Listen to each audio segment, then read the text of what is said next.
of our CSI Midlands game. We're going to be using ICRPG for this season, and a downtime and sort of job planning system that myself and Johannes have adapted from Scum and Villainy. I'm also going to be making use of the virtual tabletop UI by Inkforge, available on Drive-Thru RPG.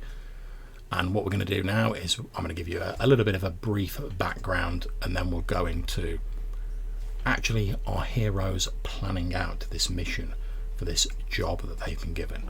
So the camera pans down to a fairly bedraggled looking man. He's wearing waterproofs, the standard type worn by fishermen throughout the length and breadth of the city of Great London.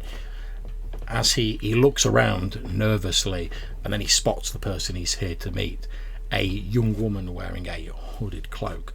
As the cloak falls back in the moonlight, we can see that she has a large, ugly scar down one side of her face. She looks at him and says, "All the arrangements are made. We need to bring the consignment in this evening." At which point the fisherman, looking slightly flustered, says, but Guildmaster, and she stops him and she says, "Martin, I'm not a guildmaster anymore. You should know that." And he corrects himself, says, "I didn't mean anything by it, but look, you know, I used to be a member of the Sewer Shifters Guild myself. There's no way I can bring this consignment in. I mean, the peakers will be watching me. They'll be on to me straight away." And she's like, "I think I know some people who might be able to get this consignment in for us." And the camera pans across to reveal two small carts, each with a horse attached to them. On each of the carts are 4 barrels covered over with a tarp. And as the two of them walk closer to inspect it, we get the slight faint smell of gunpowder coming from the 2 carts. The fisherman says, "Well, are you sure we can trust these people?" She nods and says, they've done some work for me in the past, but they weren't members of the Sewer Shifters Guild for very long. I doubt the peakers will be watching them, but I've got to keep a low profile. I'm going to need you to make the contact." And she hands him over a large pouch that chinks with the weight of coins as he takes it off, and she says, I'll give you their names and details. They've got a property in Bishopsgate. Go and hire them for this mission." He nods as a gentle rain starts to fall and says, well, if you're sure we can trust them, Miss Dunham." She nods and says, "They'll get it done." Then she turns and walks off into the darkness, pulling her hood back over her scarred face. And that is when we cut to our group of heroes who have been hired by Martin Claims, the fisherman from the prelude, to smuggle 8 barrels of gunpowder on 2 carts into the southern downtown area of Great London. Downtown because it's a poorer area of London, south of the river, so there's less peaker presence there. They've been given a location they need to take the gunpowder to, where someone will apparently meet them, but it's up to them to get it into the city without any trouble. This has to be low profile and off the books. So, guys, the way this works, as I explained to you a little bit before we started the stream, is effectively you guys plan how you want to get these barrels of gunpowder into the city. We'll then, based on the plan, we'll have one of you make a roll, and that determines whether the plan's going great and it starts off with you guys having a sort of fairly easy ride, or whether something goes horribly wrong and you'll have a bit more of a challenging ride when we actually get onto the bit of the mission you're playing out. The purpose of this is basically to jump us straight into the interesting part of the mission, rather than have most of the session consist of the planning and stuff like that. So the way this works is there's a number of ways you can decide to approach this mission. So there is assault. You're basically going in sort of like swords drawn, ready for action. Deception. You can deceive, lure, or try and trick your way into success. Infiltration, trying to stay stealthy, trying to move unseen. Magical, you're using some form of mystic means to achieve your aim. Social, you're negotiating or bargaining with somebody. or transport, which is generally moving sort of non-dodgy goods from place to place. So obviously feel free to discuss amongst yourself, guys, because although we're going to start the actual game portion with you sort of like in the thick of it, you've obviously had time to plan this out. So have a talk amongst yourself, guys, decide which of those methods you want to use, and then we'll get you to elaborate slightly more on how you're going to pull this off. What does everybody think then? Deception. Deception. Yeah, I think going in with like just trying to get by with minimum fuss, which is to say just lie our way through, I guess. Yeah, but if we also add in a bit of infiltration where Jackdaw went ahead, like, you know, 500 yards ahead. Now, obviously, you can incorporate different elements into this, but what you need to decide is like the main sort of way you're doing it. So obviously, you could go, oh yeah, deception, but we're going to have a bit of infiltration as well. But the mainstay would be deception. Or you could go, we're mainly going for infiltration, but you might have a little bit of deception thrown in there. It's just what's the main thrust of your plan.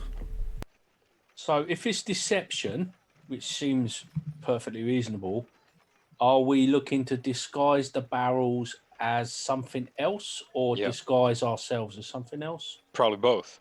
Probably both, yeah? Yeah, probably like merchants or something. Right. Or, well, depending on what you would put in a barrel, then we could also be the producers, I guess. Okay. It's not going to be liquids, obviously, because it's not. So if someone thinks to knock on one of those, that will be an instant discovery. Spices, right, from the east. Yeah. And it smells a bit of gunpowder when you get close, so we need to disguise the smell a bit. Yeah, basically, if someone gets up really close, as I sort of told you before we started the stream, there's a very slight smell of gunpowder from the barrels, and also they're sealed far more well than normal barrels would be, as a matter of course, which from a distance you can't really tell, but if you got right up close and you're examining the barrels, you'd be like, oh, these look a bit weird, what's going on? And that might lead you to then investigate closer and go, oh, and they smell of gunpowder, that's a bit suspicious. How big are these barrels? They're sort of like large, sort of like whiskey barrels. That's why you can only get 4 of them on each cart. So maybe a tarp to cover them, and then something to hide the smell. Like a really strong lavender type. Are we going to maybe try and blag that they're valuable spices of some sort? Yeah, I think so. It's the same. And that's why they're sealed up good. Yeah. An exotic for the queen or for someone important. Yeah, so don't be messing with them. Okay, so if I'm correct, guys, and obviously feel free to let me know if I'm wrong, you're mainly going for deception. You're going to put some sort of like fragrant stuff on the cart to disguise the smell, and you're going to disguise yourselves as merchants. Is that correct? Yeah, I think so. We're going to try and look like some sort of exotic merchants of some sort. Spice merchants. Spice merchants. I can go. Yeah. Oh no. It's going to be worms up in this piece. Okay, so sorry. No, absolutely fine, dude. So the way this works is I'm going to ask one of you to, and it's up to you guys who you want it to be, to make me a roll to determine sort of how well this plan goes. Now, the difficulty of that roll starts at 12, but it will be modified by a number of factors which we'll go into. So, first of all, who do you want to make the roll, and which stat do you think is most applicable based on your plan?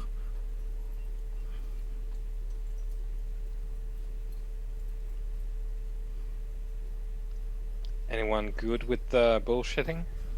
I would say if you're going on, because it sounds like you're going on like pure sort of barefaced lying, basically. Yeah. Charisma, isn't it? Yeah, that's going to be a charisma roll. I'm okay at charisma. I've got a 1 in it. I don't know how that stacks up. I have a 1 in it as well. But basically, if you've got, you're a holy man though, so yeah, if you've got a modifier in a stat, it's great. Basically, is how it works. Yep. I don't have -2 anymore. So Okay. I'm sort of baseline now.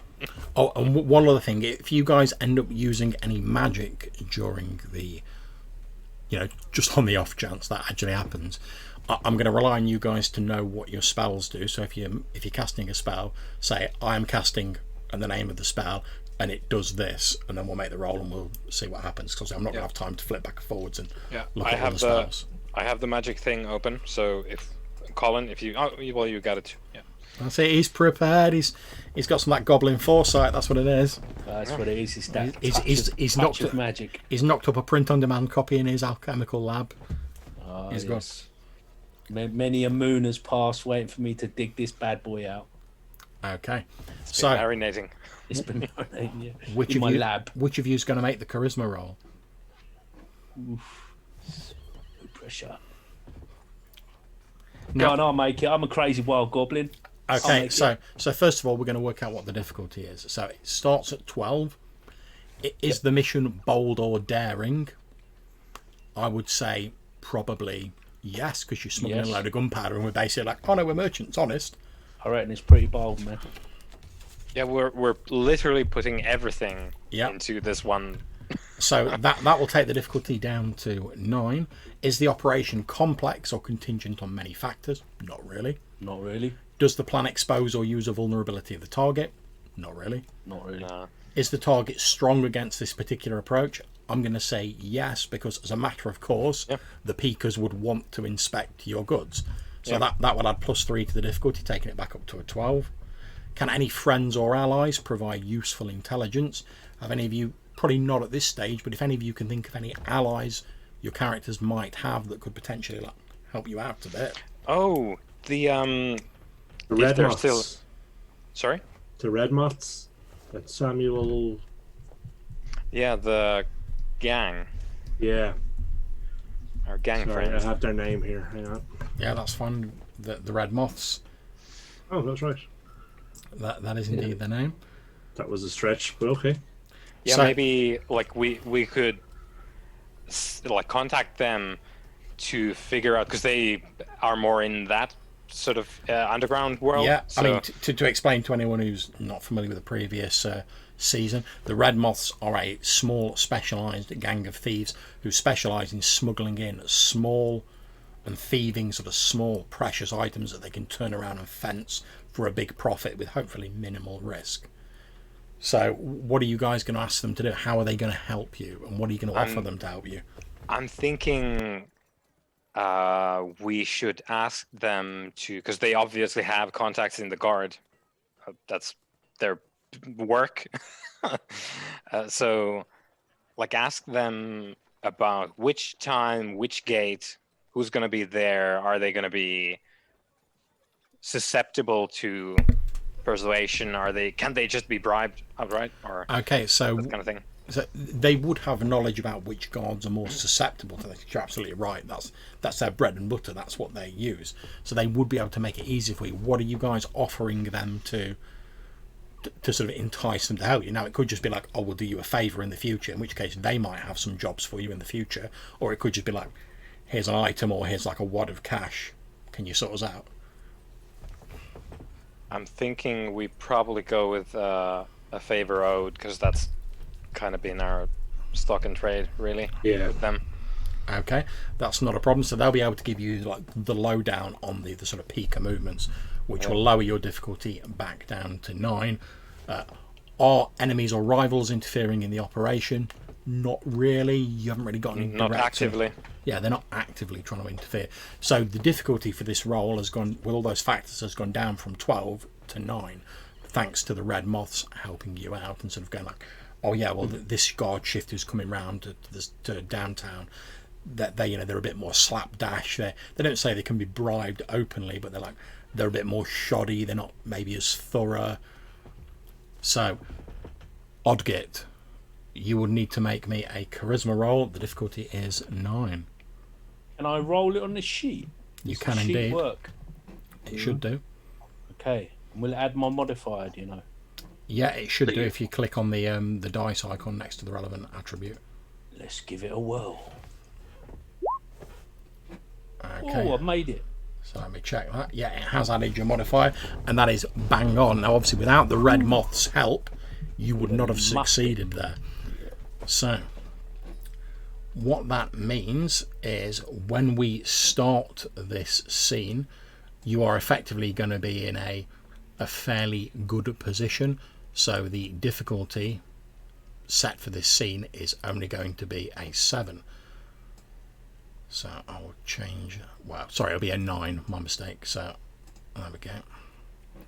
So I've changed that. You should be able to see that in the hexagon on the Roll20 screen. So any rolls you make, unless I say they're easy or hard, 9 or more to succeed.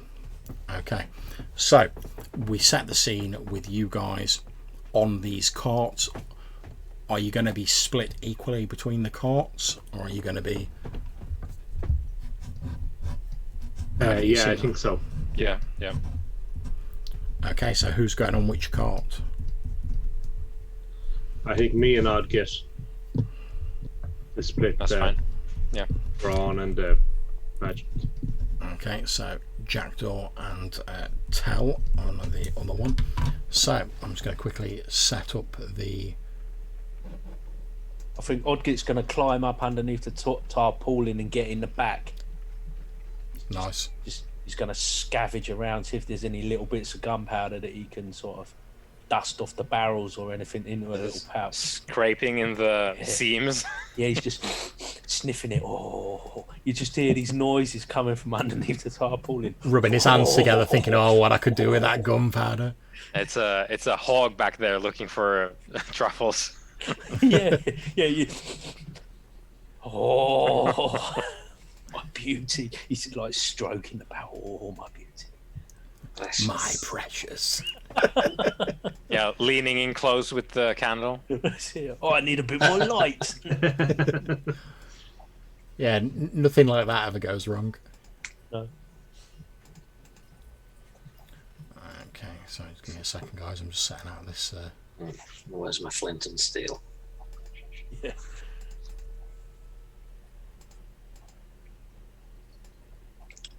Can I make a suggestion that Friar Dunstan and the Gate take the lead wagon? Yeah, that would be great because they are the socially adept posse. Yeah, we'll just mosey on after. Okay, so I'm just going to drop your tokens on. Obviously, I'm not going to draw on the carts and whatever. We can imagine those. That's fine. So that's Friar Dunstan, and we've got Odgit there as well, and then we've got Jackdaw and Tell Merch.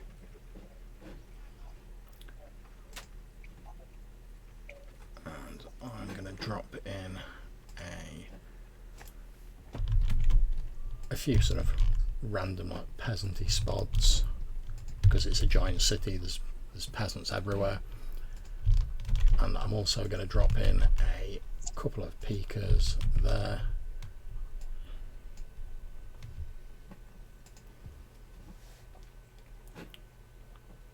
Let me see if I can actually put your tokens on the correct layer. That'd be great, wouldn't it? Obviously, you can tell I use Roll20 a lot, given my sort of professional stylings with it. So I'm just going to enlarge your guys' tokens a bit so they're sort of roughly the same size, and so you can see them a bit clearly. So as I said previously, this is a very simple sort of zone map. We've got the sort of grassy area, the farmland to the south of the city of Great London, and you guys are just sort of getting to the bit where the grass slowly starts to change into the cobbled streets of Great London. There's a couple of buildings on the outskirts, just sort of simple dwellings, because you're south of the river, you're in the sort of poorer area of London. However, as I've said, given the recent events, and obviously it was only 5 years ago that a great plague ravaged the city for months, there are peekers watching the border. So as I said previously, you guys can move one zone and take an action, or you can move 2 zones but not take an action if you're sort of running. Obviously, I know you guys are on carts at the minute. So as you're approaching the southern end of the city, you can see a couple of peekers there wearing their sort of livery. They've got shields and spears. They don't look, thanks to the information you've been given by the red moths, they don't look like they're exactly crack military troops, to be honest. You know, they're sort of lent on their spears. You know, so probably one of them's chewing a bit of straw. They're just sort of chatting with each other, passing the time of day. Obviously, when they see you guys approaching in the carts, they do sort of stand up a little bit straighter, you know, sort of like grab their shields off the floor. One of them looks over and he hails you and he's like, "Whoa there!" Whoa! How goes it? He says, tolerably well. Now, what's your business in the city of Great London, sir? I'm bringing in spices to sell. He says, well, we're going to have to inspect your goods before we can let you into the city. And he sort of gestures to his fellows, start sort of moving. I'm in a bit of a rush. Is there any way we could forego the detailed review and we could just move past? Okay. I have to get to Bishopsgate before, because there's a clergyman there very keen on these spices.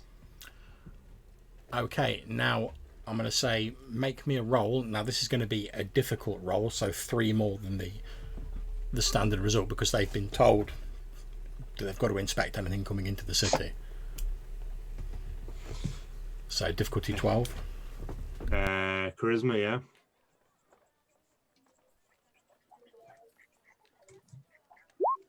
Ooh.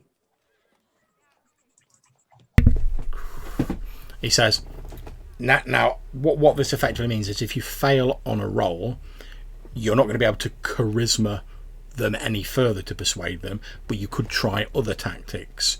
So he says, I'm sorry, sir, that's as may be, and obviously I don't want to impede your progress into Bishopsgate, but rules is rules, sir. And he sort of says, come on, Tom, let's go and give these carts a once over.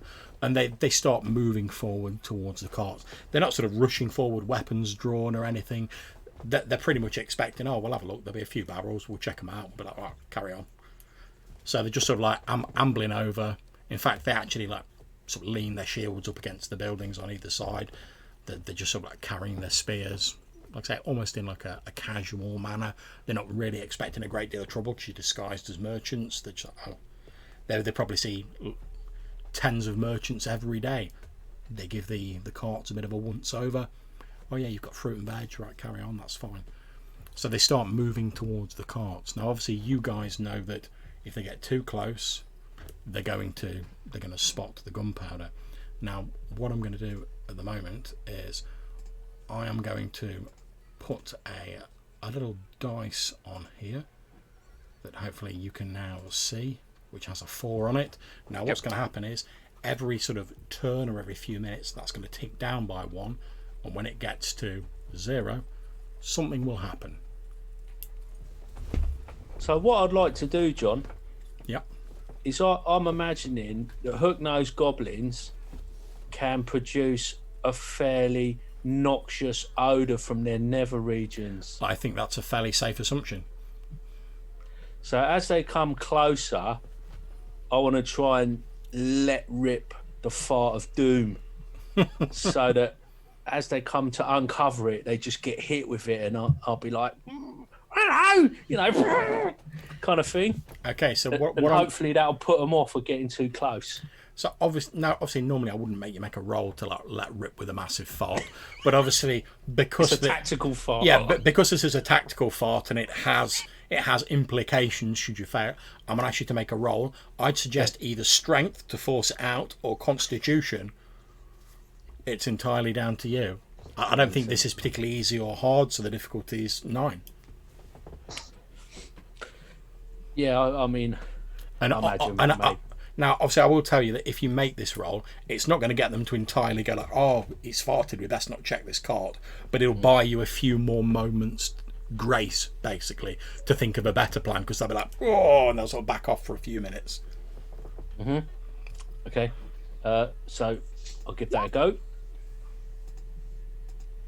Okay, yeah. So as they're sort of approaching the cart, you sort of lean out from, sort of hang your arse out from under this tarp, and you're like, and this horrendous odour dredged from the bowels of hell itself, given that goblins pretty much only eat like mushrooms and rats, another horrid gank that lives in Bile Ward. This horrendous odour fills the area that you guys are in. You guys will probably be coughing as well. It's noxious. It's an eye waterer.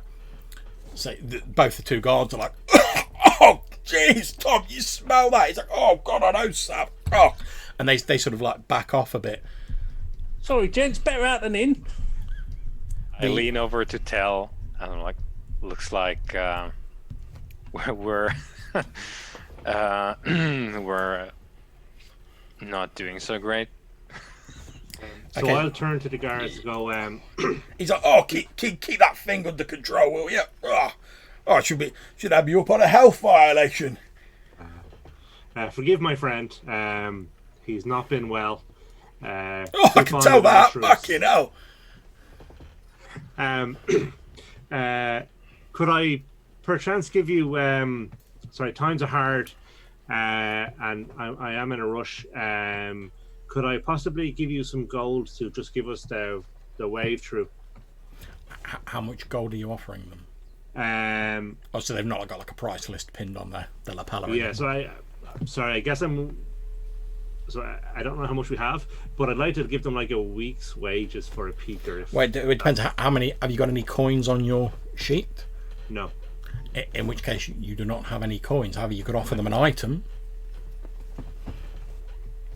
A lot of the economy in Great London tends to be based around like items rather than cash, because there's a lot of like forging and like dodgy sort of currency out there, whereas like an actual item, that's a good solid thing.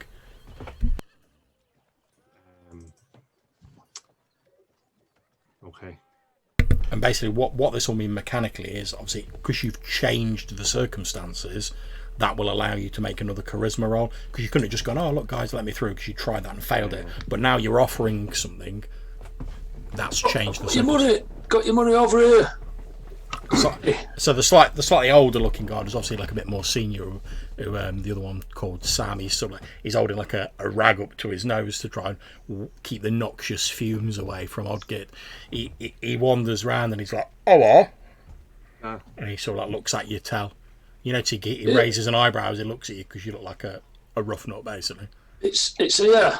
I'm looking after it for you. Have you forgotten? He comes walking over and he's like, and Tom's like, oh, Sam, I'm not sure we should. And he's like, you shut up, young un. When you've been doing this job as long as I have. And he sort of walks around. Yeah, I'll hop down off the cart and peer down at him with a big silly grin. Here you are, mate. He walks over and he's like, he's basically leaning in, obviously trying to like look how much you're offering him. Yeah, it's just a regular pouch of 50 coin. Okay, 50 coin. Okay, so make me a charisma roll, and I'm going to say, because you've offered him 50 coins, that's going to be an easy roll. So it's going to be 6, the difficulty. Fortunately, we don't have negatives. However, charisma.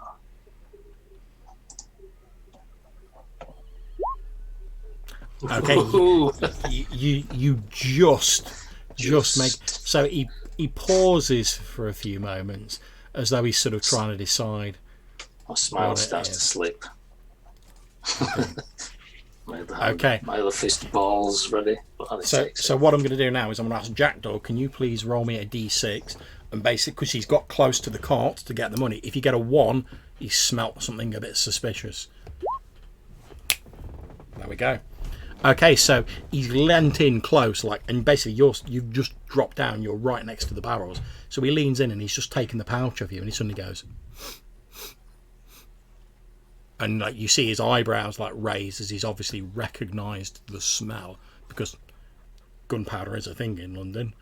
So, and he sort of like he draws back, and you see him. So obviously he opens his mouth like ready to shout something. The rest of you guys haven't really seen this. You've just sort of seen him go around and lean into Tal, whereas Tal, you're under no doubt that he's smelt that gunpowder and he's recognised what the smell is, and he's literally turning around with the pouch in his hand, like obviously ready to shout back to his comrade and raise the alarm. What do you do, Tal? Oh shit! I'm gonna have to smack him. Okay, that is absolutely fine. So bam against the side of the cat. Make your strength roll. Obviously, difficulty is the standard of 9.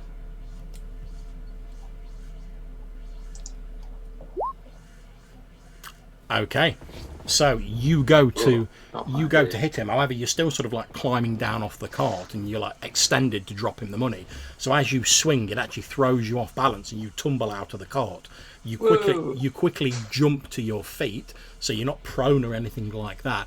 But that gives him enough time to be like, "They've got gunpowder!" At which point his companion shouts back down the street, "We need some help here!" And you hear like, as some more sort of peekers who are nearby are running to assist. Obviously it will take them a little bit of time to get there, but effectively they have raised the alarm. So I'll get rid of that countdown dice because it's happened.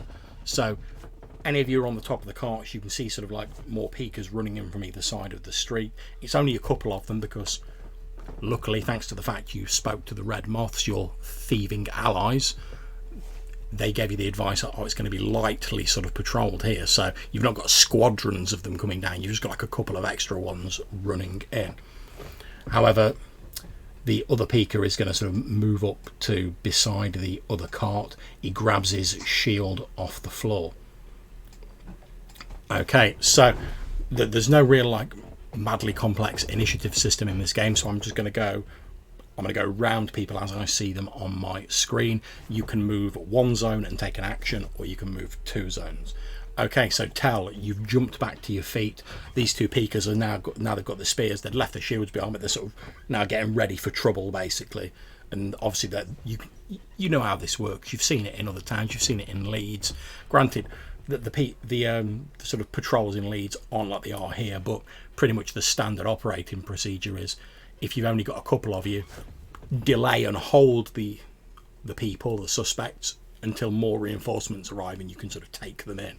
You've probably been on the sharp end of this before, Tal, having been like on the run for a while. So what are you going to do? Yeah, sorry. I was going to try and sweep his legs out from under him. Carrying a lot of weight there, so that should help. He'll either let go of it or pull him down. Yeah, it's a strength check, standard difficulty.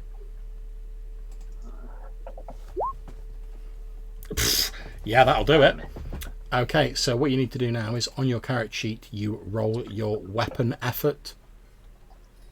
So if you see to the right of your attributes, there's a red heading called effort, and one of them is called weapon. If you just click on the dice near that, will roll your damage. 7. Okay, so you have almost finished this guy off. He's still sort of going, but you sweep his legs out from underneath him. His spear goes flying. He's lying on the floor. You can hear him like as he lands awkwardly, and like the wind's knocked out of him. He falls down to the floor. Odgit, obviously you're all aware now that this fracas has broken out. So Odgit, what are you doing? There's one guard still on his feet with his spear coming round. The other one, Tal's just swept his legs out and he's lying on the floor trying to like pick himself up. Are they both going for Tell? Like, are they behind the wagon? Am I able to G the wagon up? They've gone round either side. So there's one which is now on the floor next to the wagon with Jackdaw and Tal in it, and there's one sort of like coming up to your wagon with yourself and Fry Dunstan in. So if I jumped up and sort of like smacked the horse on the arse, would it lunge forward and barge him out of the way, sort of thing? It would barge him out of the way. I would say I'll basically make a roll for him to see whether he can keep his feet, and you would potentially move forward a zone because you'd just be trying to like barge him out of the way and like. So Yeah, if you that's what I think my instinct is. Like, oh, let's get out of here. okay, Go. so let me make a roll for the guard. Okay, he does not manage to stay on his feet, so he will sort of pick himself up, but he's knocked to the floor as you basically slap your horse on the backside. It lets out a loud neighing whinny and gallops forward, carrying both you and Fry Dunstan on the cart into the next zone. Okay, Fry Dunstan, obviously you're on this cart that's now like going forward with the horse sort of neighing at the front of it.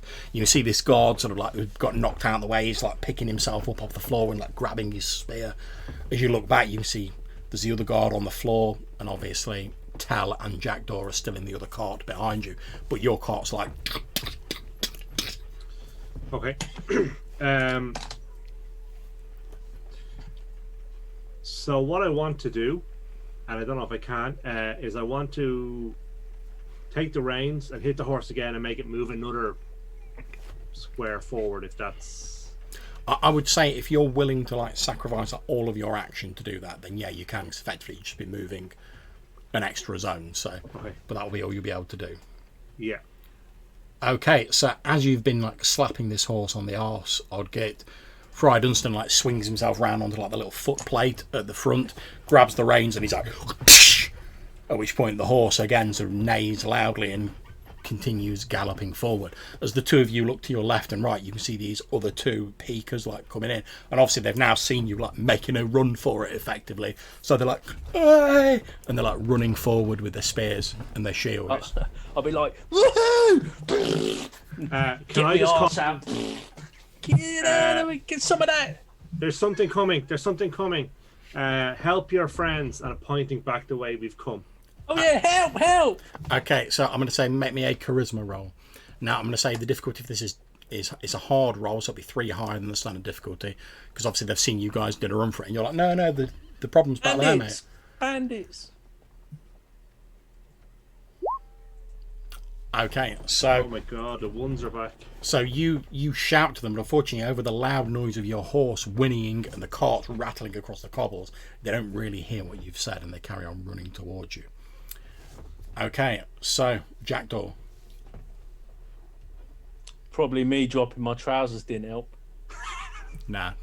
So, Tell is on the street, right? Yeah, Tells basically, he dropped down off the side of the cart, sort of tripped up a bit as he was trying to hand the money to this guy, but he's like now leapt back to his feet. This guy's been like, oh, I smell gunpowder, raise the alarm, and then Tells just like swept his legs out from underneath him. But the other guard, who was previously next to your friend's cart, sort of got knocked, sort of dived to one side as their cart raced forward, but he's now like picked himself up. So you've got two sort of guards converging on your cart, because he's looked at them racing into the distance and he's like, I ain't gonna catch him on foot. Mm-hmm. I think, or can I do these two things in a turn? So, extend a hand to Tell. Yeah, that's not a problem. You can like grab Tal and like help him up onto the cart. That's Come fine. with me if you want to live. And Remember when I said I was going to ride you last, cart? I lied. and then just get the horses going as fast as they can go and follow the first cart. That's the plan of action. Basically, rush through. Okay, now what I'm going to say is, because these two guards, they're going to try and jump up onto the cart, because they've seen the other one race off and they're like, well, I've less of that. So what I'm going to do is say, can you make me a dex roll, standard difficulty, and that's basically to see whether you can get your plan done quickly enough before they leap on. Yeah.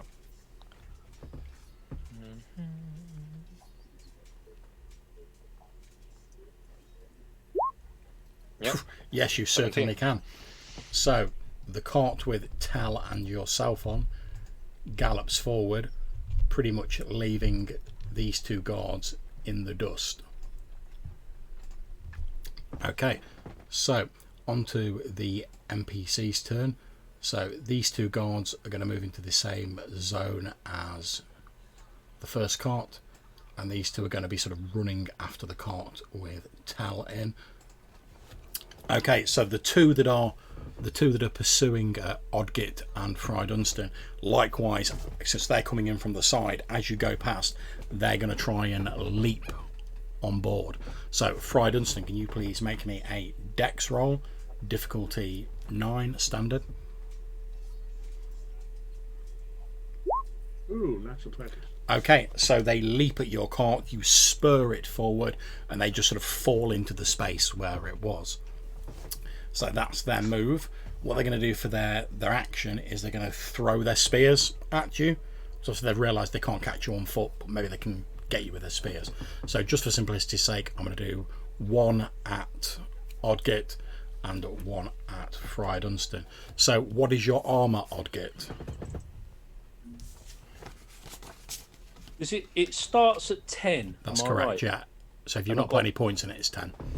I got my roadman cloak, which is +2. Okay, so you've got armour 12. Okay, you have been hit with a spear. Oh, bastards. Okay, so you've taken 3 hit points of damage as this spear sort of grazes across your chest. Now they're in trouble. And what's your armour, Fry Dunstan? 15. Okay. You, however, the spear sort of like whistles just behind your head, maybe like shaving off a little bit of your hair, but you're otherwise unharmed, and you sort of... Okay, These guys needs to go to the Jackdaw school of stopping cart drivers by assassinating them. that's it. And likewise, the two who are near the cart that Tal and Jackdaw are in, they're both going to throw their spears as well. Mm-hmm. So again, similar thing. Tal, what's your armour? 11. Okay. So you've been hit by a spear for 2 hit points of damage. The spear grazes your leg as it's thrown as you sort of gallop past these guards. They're sort of running to try and keep up, and they're like, It's around 10. okay, I understand. Okay, however, you have not been hit, Jackdaw. The spear snags a bit of your cloak, tearing off a bit of the fabric, and sticks in the side of the cart, but it does you no damage. Okay, so on to the next turn. So I'm not going to obviously continue rolling the zone map on, but basically these guards are doing a pretty good job of keeping up with you. So what I'm going to say is, if one of you, the person who's driving the cart, wants to sacrifice their move, you can make a roll to see if you can leave them further behind, and I'll sort of move them back a zone as you're sort of moving away from them. So, Tal, 2 guys running after your cart. Obviously, they're trying to get close enough to like grab onto it and pull themselves up. You can see they've got like short swords at their belt, so they've obviously still got weapons, even though they've thrown their spears. All of them who are running have dropped their shields because they can run quicker without them. So what do you do, Tal? That spear that hit me, is it has it fallen off onto the road? No, Or it's could I use sticking out of the cart. Right, yank it out, have it back. Okay, so if you're throwing it at them, that's a dex roll, standard difficulty. This is yeah. Did it? 14. Okay, so roll your weapon damage. Whoops. Suddenly realizes. Right, I don't think everything applies to this. I think it's just D6 plus. Another important question is, obviously you know which of the guys that you sort of like knock the legs out from underneath him. You can see he's still like as he's running. Are you throwing it at him, or are you throwing it at the hale and hearty one who's like Terminator 2 running towards you? I think I go for T2. Okay. I'm just having a look. Oh yeah, weapons kit. Actually, all the points do apply, which is Go unfortunate. for it then. Mm-hmm. So it's gonna. You're gonna cast Blood Mist even though you don't know magic.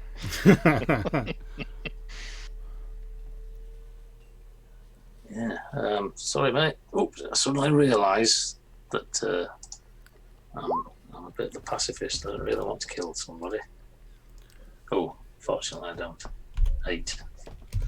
Okay, yeah, so the spear sticks in his side and he's forced to the ground, trying to staunch the blood flow as this spear's sticking out of him. So try not to pull the spear out. It's all right. So I'm going to move him back a zone because you'll be like leaving him in the dust, basically. Okay, I'm going to do Jackdaw now just because he's on the same cart as Tal. So Jackdaw, you've still got one guy who's looking a bit winded, but he's still trying to keep up with you and like jump on the cart. Mm-hmm. So John, as a player, I'm asking out of curiosity, basically because I don't know / remember, if we pull off some crazy magic stuff, is that going to be a thing that the local journos are going to be like, oh, this morning at the ball gate there was a fiery explosion Well, yeah, because of devilish magic. If you whoop out, obviously, you know, like witch hunters are a thing. So if you you are likely to get more attention for this mission if you start whooping out the massive sorcery, but it depends entirely on what you do. So obviously, like if you sort of like call fire down from the heavens and like destroy them, that's going to get a lot more attention. Whereas if you just sort of like cause someone to slip over with like a sort of cantrip style spell, less so. But we'll sort of discuss that when it comes to how much attention you've gained from this. Yeah, unfortunately, I don't deal in cantrips. Or subtlety. I don't do cantrips, son. It's like, oh boy. I think for now, because we're still fairly good, I'm just gonna focus on just driving the cart. Okay, that's absolutely fine. So I'm going to say, can you make me a dex roll, standard difficulty?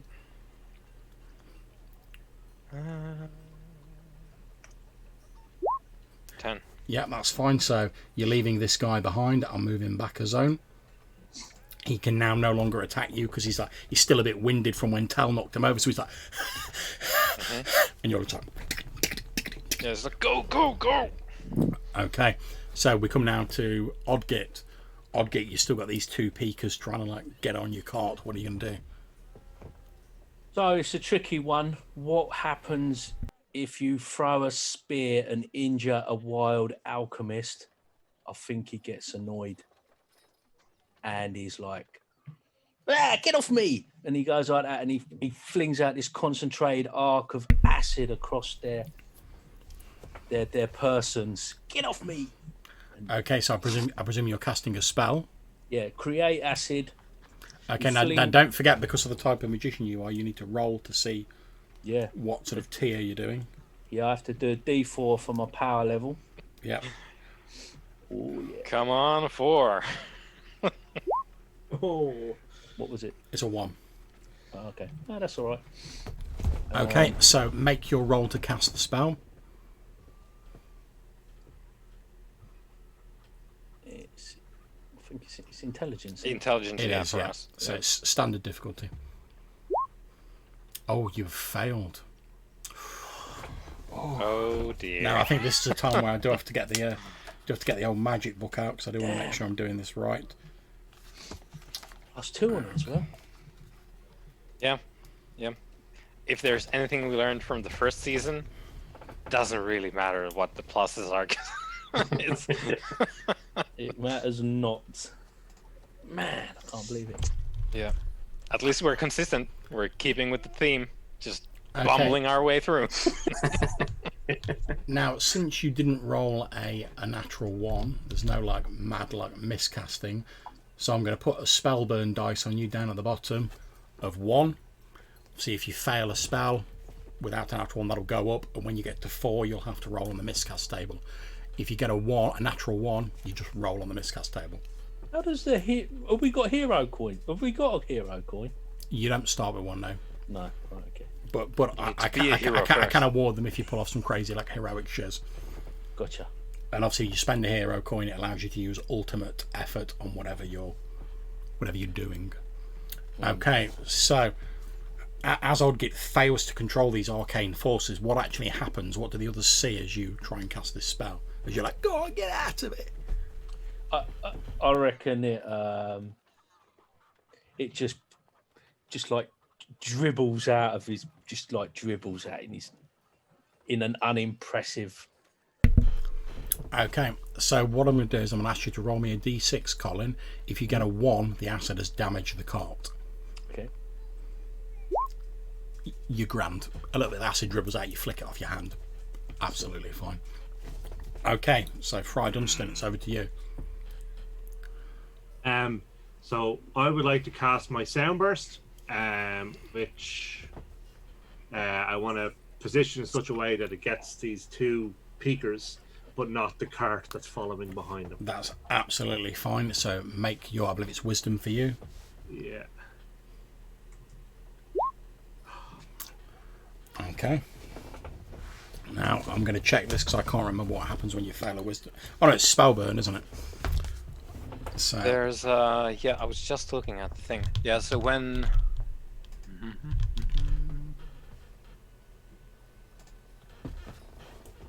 just trying to speed read. yeah, no problem. You Find check it out because I want to make sure we're doing Yeah. it right. So are you using anything from the magic book, Robert? No. Okay. No, it's yeah. just So standard. I'll make sure to get on that. Gonna try and see what it says in the actual core rules about that. That's my 3rd of the night. Yeah. If Yeah, roll it's- 1s and 20s, huh? Here we go. Holy backfire. If you roll a 1 and you return, so that's no. So yeah, so it's just a it's just because you've not rolled a natural 1. I did roll a natural Oh, you did roll an. Oh wow. In which case, the good news is you don't get a spellburn dice. Okay. Okay. The bad news is you need to roll a d4 on the holy backfire table. Okay.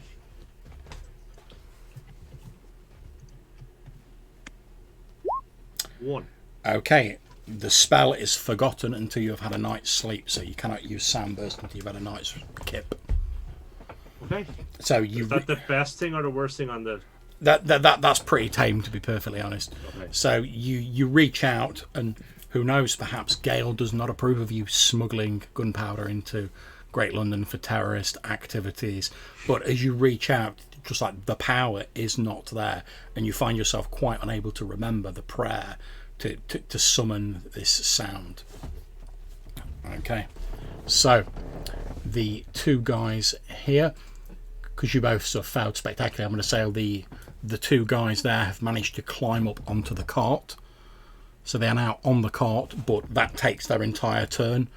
They can't attack you this round because they're too busy like jumping on and like pulling themselves up. But you're not just going to be able to race past them anymore. You're going to have to deal with them somehow. Okay, so the NPCs who've been left far behind, I'm not going to worry about them. I'm just going to leave them there. They're too far away to do anything now. However, obviously you guys are causing, I think it's safe to say, quite the commotion with everything that's occurring at the moment. So what I'm going to do is I am going to put another timer dice on, which I've set to 4, and basically when that gets to 0 it means that the commotion has drawn further attention. So on to the next round. So I'm going to start with Odgit and the Friar because you're at the front. So Odgit. I'm just going to try again, mumbling to myself, oh, why didn't that work? Stinking magic. And just sort of. Okay, so make your d4 roll to see how powerful this spell is that may or may not be emerging from you. It's going to get more powerful now. He's getting frustrated. Oh, not. Indeed. Make your roll to cast. So intelligence, difficulty 9. Is it easier this time? Yes, So- it counts as an easy roll because you failed it last time. Oh, So good catch, sir. I like that ICRPG food. and that's it. And thank you for reminding me because I always forget that. I always forget that. I always remember.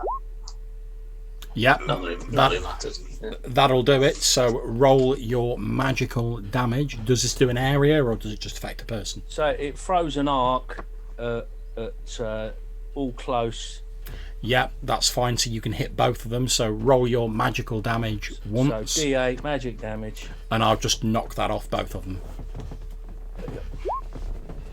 Okay, so 5. Okay, so that's knocked them down to half hit points. So there's this loud screaming from the peakers that are now on your cart as they are pretty much drenched with this thin spray of acid. You can hear hissing and bubbling from their skin as it's worked its way through the armour and the leathers that they're wearing. And they're like, ah, ah! Okay, Friar Dunstan. So what I want to do is use my sword to kind of swipe one of the guys and try and knock him off the cart. So you're not looking to damage him, you're just looking to knock him off, is that correct? Ultimately, yeah. Okay, so make a strength roll, difficulty 9.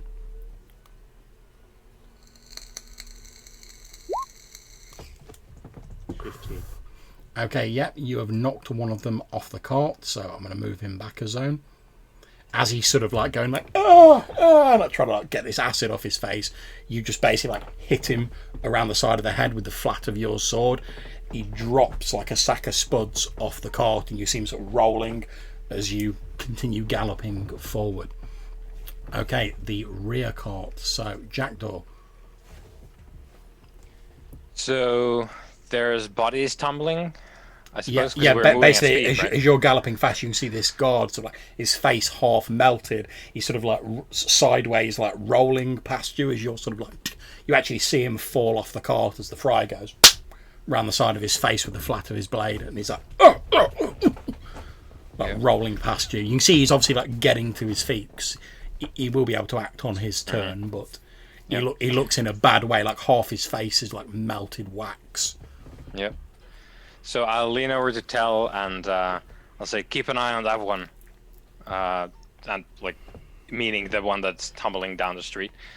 And I'll put the I'll stop sort of urging the horses on now, and I will conjure the arcane energies to cast a spell on the peaker. That's so. What's going on with yon acid face that's still on there? Is it a case of like Yeah, he's still on the cart. He's basically managed to wipe most of it off, but he's in a bad way. He's now trying to like fumble his short sword out of his belt to like have a go at these guys.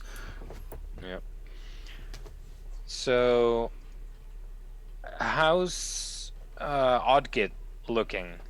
Are you have you been tagged? Are you bleeding all over the place? What's up? He's looking annoyed, and he's hopping up and down. He's hopping mad. He's There's just a bit- angry. Yeah, there's a bit of blood coming off him, but he seems to be quite happy about the fact that his spell worked. And he's shouting out, "You started it! You started! Get off the wagon! You started it! You brought this on yourself! You got no one to blame but yourself!" Yep. Okay, so I will conjure the binding.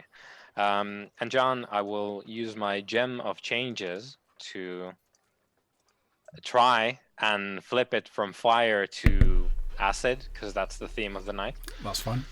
That requires an intelligence roll, so here we go. So I will raise this gem, this multifaceted gem that I like to imagine that because of all the facets, every light that is viewed through it just like fractures into infinity of different colors and shapes. Nice, I love it. I try to at least force the arcane power to transform into acid. Let's see how. Yeah, there we go. That's the 20. That'll do it. Yeah, that's super acid now. And Well, don't forget. I presume that's your. Is that your spell roll, or is that just? no, your that's change? just me flipping it from fire Okay, to cool. acid. And then the spell roll itself. Come on, boy, you can do it. Oh, that's That's a 19. So Yeah, that'll do it. that'll do it. Yeah, that is power 1, by the way. Forgot to mention that. But That's I need, fine. Roll your I need to select it unlike Oddgate. roll that magical damage. Yeah, so I deal 1 damage to myself because I need to, because I'm casting spells. So, so what's gonna happen, John, is this is the magic damage. That'll finish him. Yeah, and then, and then, add on top of that, that's 2 more poison damage because I have the dragon fang, Of course. which adds poison, vile toxins to all of my spells.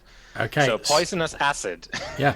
So you launch this like gout of poisonous reeking acid on this poor Pika who's like already like tumbling through the street with like half his face melted. This acid drenches him. He like screams loudly. It's, ah, ah, and you can see like the skin melting off his bones until within the space of a few seconds there's just a puddle of liquefied flesh and like the bones and his equipment sort of like lying amidst the cobbles. He is done. Like I say, he screams loudly and expires noisily.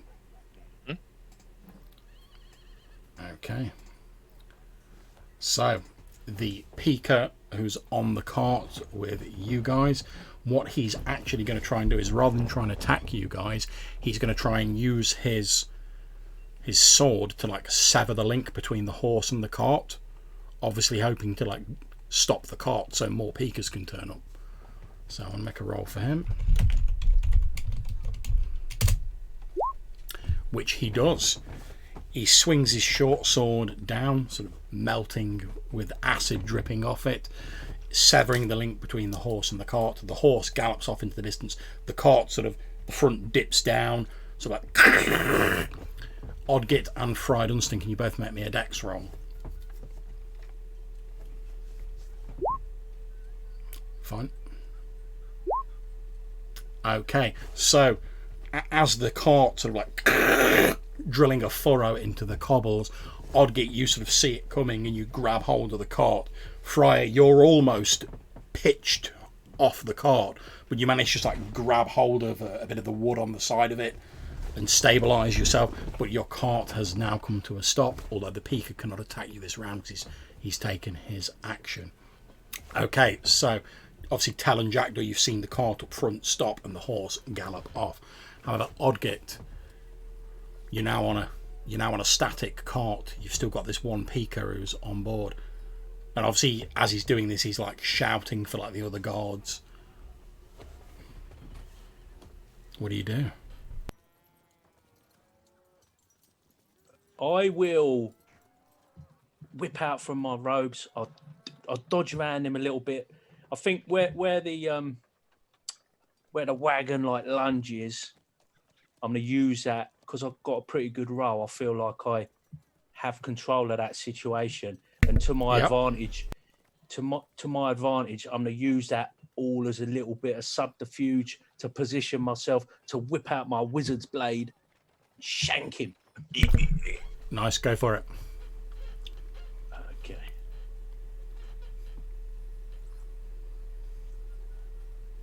So that means I roll intelligence. Indeed, for the wizard's blade. Ooh, stabby stab. And that is a natural 20, so you get to roll your weapon damage and your ultimate damage and add them up. So weapon damage, ultimate damage. See, now I will tell you, he only had 5 hit points left. However, you have dispatched him spectacularly, so I'm going to turn the narration over to you. He is diggity done. How do you finish him off? So I duck, I lunge, get round behind him where he's not expecting it, whip out this wicked looking little wizardy blade and just be like, you started it. Keep just shanking him, stabby stab. Okay, so as you're sort of steadying, kick him off. As you're steadying yourself, Friedenston, you see Oddgit sort of like ducks under the tarp, comes out with this like thin rapier like blade, and he's like, "You started it," and he just starts like stabbing this guy in the side. The already acid burned Pika's like, and he starts falling forward, which when Oddgit just boots him off the side of the cart. It's on the wrong goblin. So, Fried Dunstan. How big are the barrels? Like, sorry, do I think I could carry 2? Or one? You don't think you could carry... Well, you could carry 2, but you'd have to move very slowly and you wouldn't really be able to do anything else. Okay. But you could carry 1 under an arm and still like, act normally. Okay. And based on what I've seen of the other wagon, do I think I could get 2 onto the other wagon if it stopped long enough? You think you probably could squeeze another 2 onto that wagon, but it would slow it down because of the weight. Okay. But you think there's space. Obviously, they've split them between the 2 because they wanted you to be able to get in fast. Yeah. But it's doable. Okay. Blow one up. Blow one up. Let's blow it up. Yeah, absolutely. Yeah. Don't worry, I'm getting to that. And just mechanically then, because it didn't hit 0, do we have a few minutes? Or am I thinking that we're in imminent danger? It's on 1 at the moment. After your turn, it will move to 0. So I'm going to say, although they're not on the map at the minute, as you look, you can see there's like other peekers coming in. But Okay. then they'll move on to the map after your turn, and they'll be in like the far zones like the previous ones. But like I say, luckily, because the red moths gave some advice, it's just like a couple of peekers running in. It's not like squadrons of them. Okay. Although so, you can see one of them that's running in. Perhaps he's like a captain or something. You know, he's a bit more heavily armoured. He's got a sword and a shield. Okay. So it's nighttime as well, right? That's correct. So I'm assuming that we have some form of torch or some sort of light. Yeah. I'm going to say, because obviously then the people who hired you for this, they knew you were moving dynamite. You've got, those like hooded lanterns where you can like seal them if you need to, and they're sort of like encased because they don't want any stray sparks like ruining the merchandise. Okay. So And assuming everything else. Yeah, pretty much. Okay. So assuming that the other wagon gets up to us, I'm gonna try and move 2 of the barrels onto that one. Okay. I want to. So what I'm going to do is I'm going to move the other 2 up into your zone because obviously the wagon is moving. Now, obviously, if you want to, you've got 2 choices. Basically, as they race past at full speed, you can try and like lob them on, and you might get lucky, or they can slow down, which will obviously give the peekers who are coming in more time to catch up with you, and potentially the ones who are further back time to catch up. Okay. It's up to you. I can carry 1. You hear Tal shout from the wagon as it's like racing towards you. Okay, so what I'm trying to do is I want to try and throw 1 onto the wagon. Okay. I'm going to burst the second, and I'm going to take do a little train of it, and then I'm going to break the lantern. Okay, that's absolutely fine. But I will tell you this will be like 2 actions because you'll have to do like the throw. Okay. And then you'll have to like lay the trail because obviously you've got to like uncork the fucking thing and like lay it out. So then I won't bother with the throw. Okay. All I want to do is I want to burst 1, run a trail, break the lantern, and hopefully if I can also pick up a second. So I want to walk away with 1 while blowing up the remaining 3. And if Tel on his go could take a second, that would be okay too. But that's kind of what I'm thinking I want to do. Okay, so you're basically grabbing one of the barrels and like laying a trail around the other 3. Is that correct? Yeah. Okay, no problems. So you do that on your turn. That's absolutely fine. You've got a barrel under your arm and you've basically laid a trail to the other 3. That is not a problem. So obviously we've hit the sort of countdown now, so I'm going to stick another couple of peekers on there. So, But this could have gone better, fellas. Yeah. now Odgie, you've acted in this turn, have you? Oh, sorry, I opened. I think it was this turn, wasn't it? When I Yeah, shanked you him? started it was, the last guy. I Yeah. started it. Yeah. Okay, so obviously Tal and Jackdaw, you've seen what the Friar's doing. He's got 1 barrel under his arm. He's like laid a trail to the other 3. Obviously, you're still sort of racing towards them on your cart. Tal, what are you doing? Leap off, steady myself, and grab one of those barrels and get ready to leg it after the cart. Okay, so you're grabbing one of the three that's got the trail going to it. Yep. Obviously, you'll grab the one that's not been opened. Of course you will. Jumping off the cart, no problem. You've got a barrel. So both you and the friar are now on foot. You've both got a barrel of gunpowder. Just a quick question, John. Yep. When I stabbed the guy, because I was right there, could I have scarpered after because I hadn't really moved, or is there a sequence that you have to Yeah, you could have. Yeah, you could have moved up to a zone if you wish. Because I imagine I might have got wind of what was going on and or got a tip off from the friar or something like that. Yeah, I mean, you can have certainly hopped down from the cart. That's not a problem. Yeah. Okay. Cool. Yeah, no worries. So you've hopped down from the cart, Odgit. You've seen the friar grab a barrel. He's laid a trail to the other three. Then, as the other carts raced up, Tal has jumped off, grabbed one of these barrels under his arm. So, 2 of the barrels are now being carried. 4 are still on the cart with Jackdaw, and the other 2 are there with a trail going to them. Okay, so Jackdaw, as you're sort of racing forward, you see Tal jump off, lands, goes and grabs this barrel. You can see these peekers coming in. The ones behind are now sort of starting to run up because they're shouting because they've seen one of the carts has stopped. What are you doing? Well, it seems like there's a plan here, and I presume it will eventually involve us taking this cart and moving forward. So I'll stay on the cart because Tell has jumped off. He's lugging the barrels and whatnot. So I'll position the cart. I'll slow it down because I presume that we're going to be loading some of this stuff on it. And as an actual action, because we're in this particular area. Obviously, you can see the 2 peasant tokens. Obviously, some local people have started to gather because there's been people screaming. There's been carts ploughing into the dirt. Locals what the fuck's going on here? Yep. Can I see these guys coming up? Yeah, you can hear them because they're shouting and they're running up. Yep. So then this is an interesting question to ask, but I have a spell that I can put a timer on.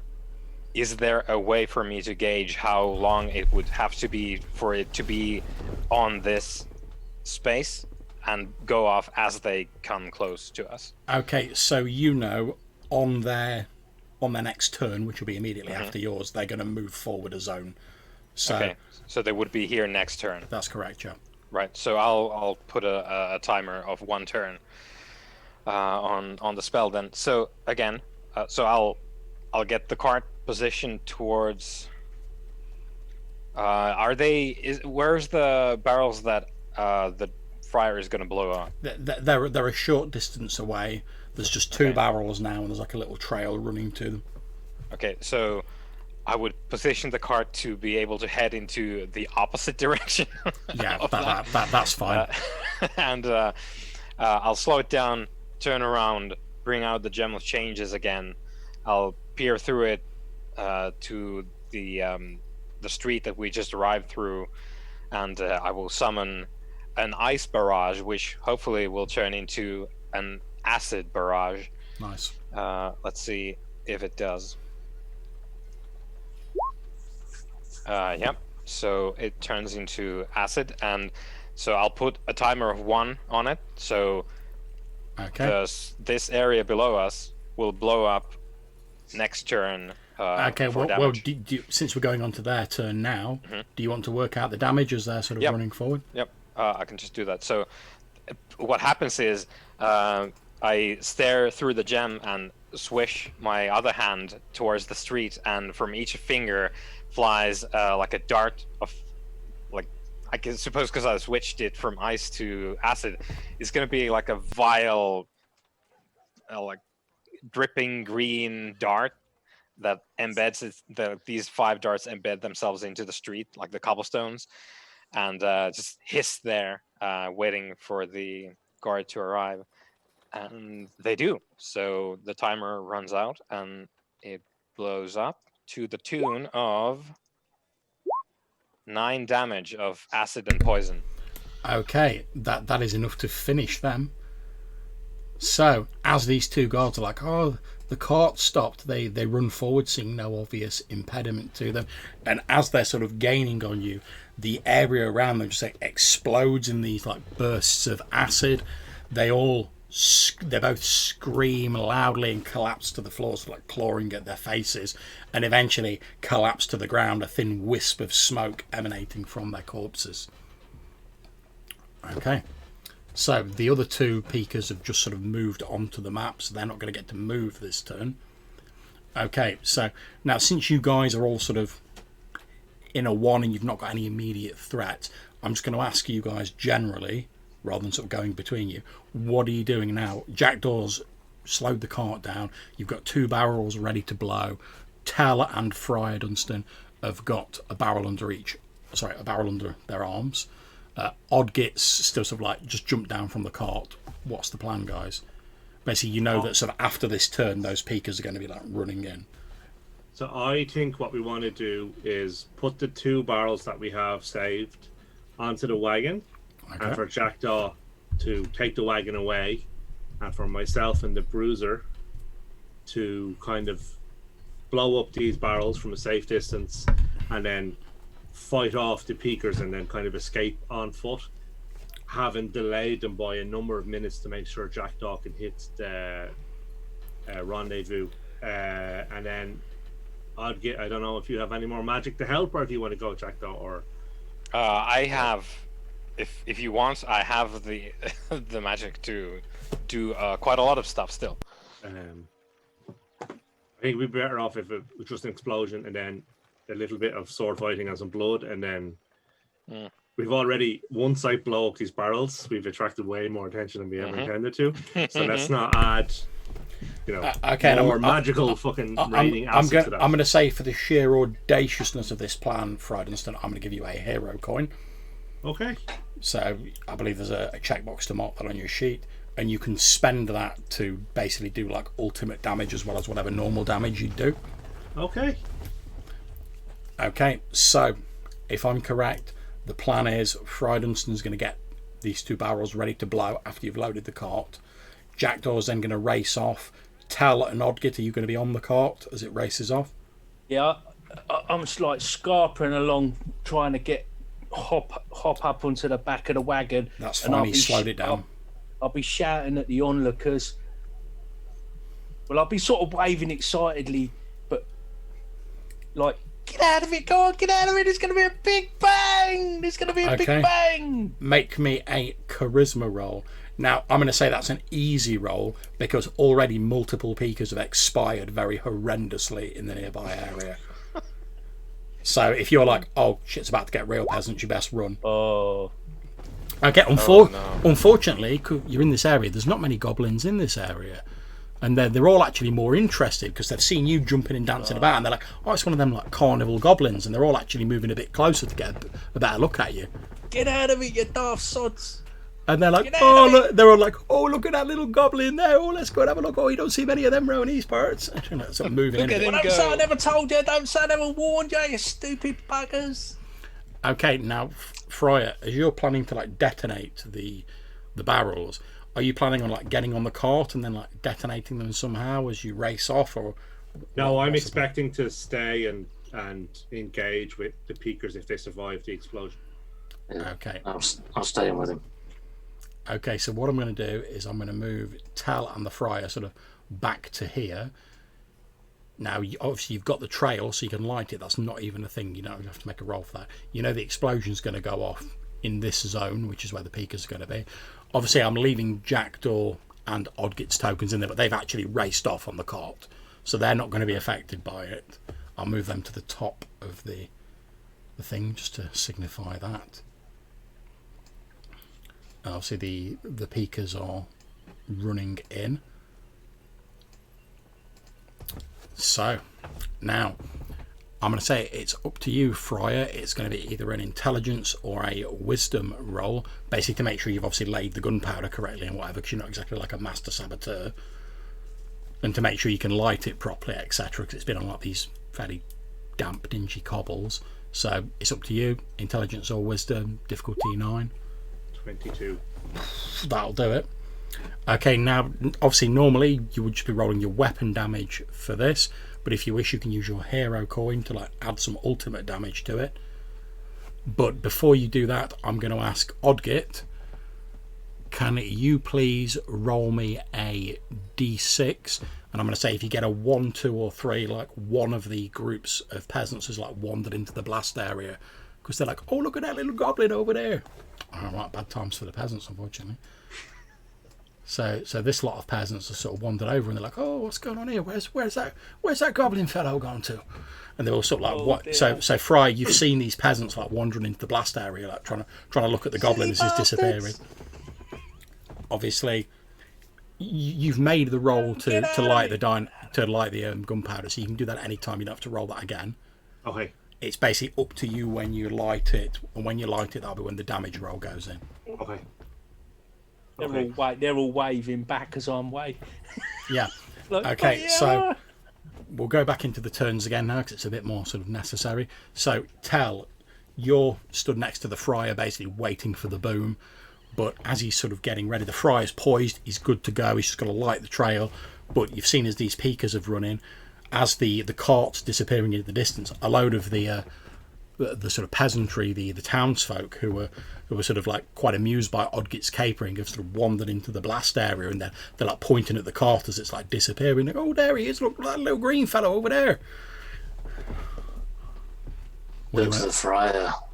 Don't blow it, Friar. Oh, charging. I'll take on that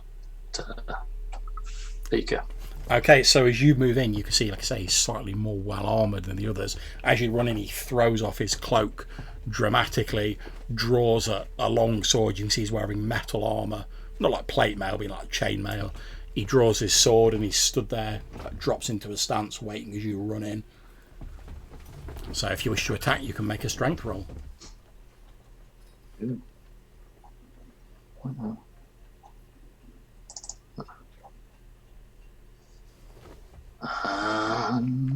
And given that this has all got a bit more fraught, I'm going to raise the difficulty of this scene a little.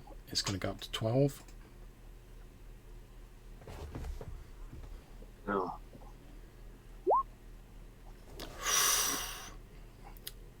Okay, so that's a natural 1. So what I'm going to say is you run it. How were you planning to attack him? What were you using to attack him?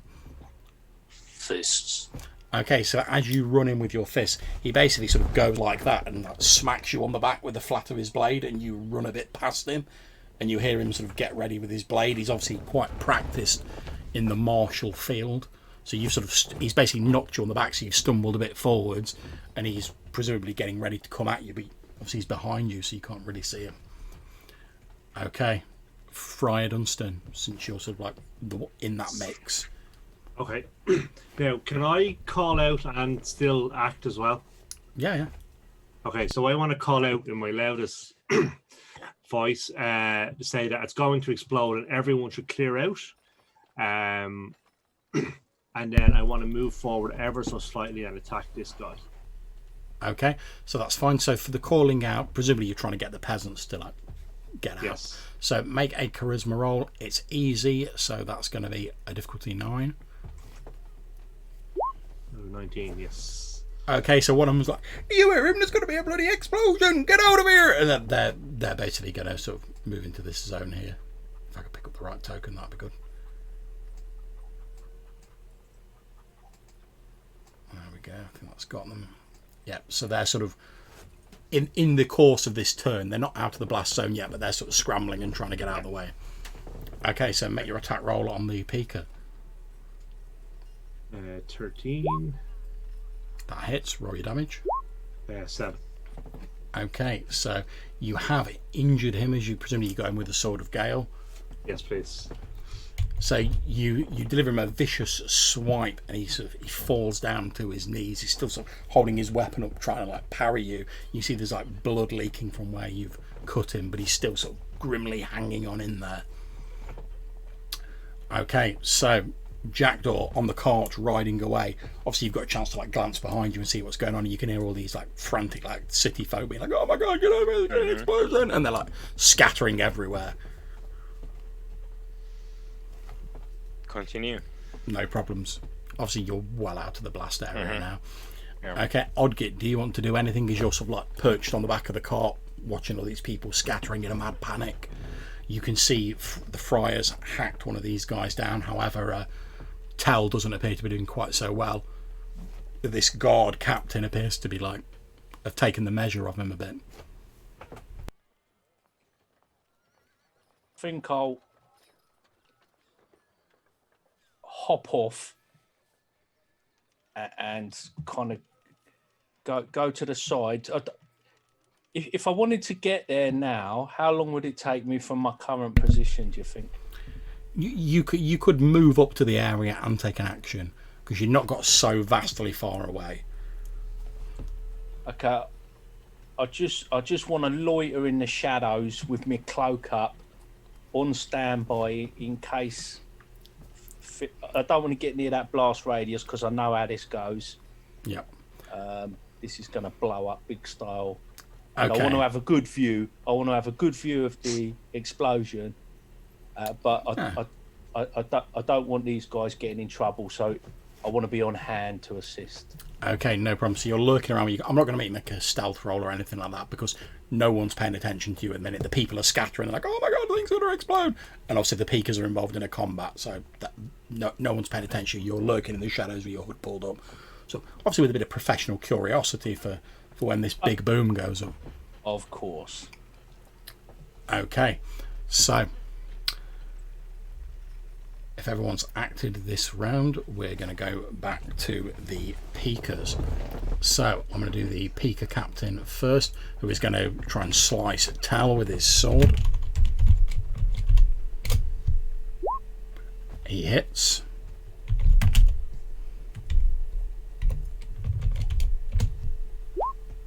Causing you 5 hit points of damage, Tal. As he delivers you a quick jab with his sword and then drops back immediately into a practiced stance. Okay, then the one who is frantically trying to sort of fend off the wrath of Friar Dunstan is just going to be like swinging his sword blindly.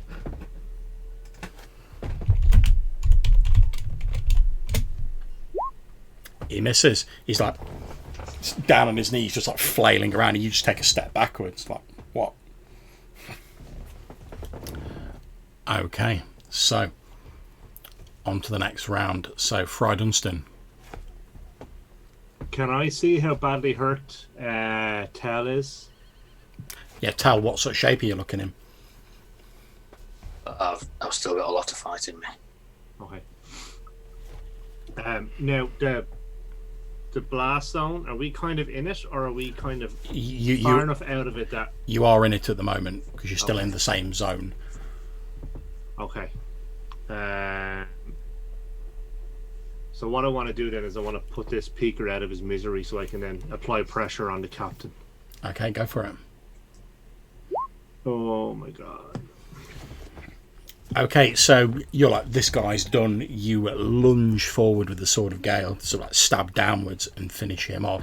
At which point he actually sort of gets to his feet, but sort of swings round as he does so. So your sword glances off the cobbles, sending sparks spraying into the air. Luckily, nowhere near the gunpowder. But he is now on his feet, and he's still got his weapon drawn. Okay, Tal. This guard captain's there with his sword. He's like holding a hand out in front of him. I'll grin. Move in, jab and across. Nice.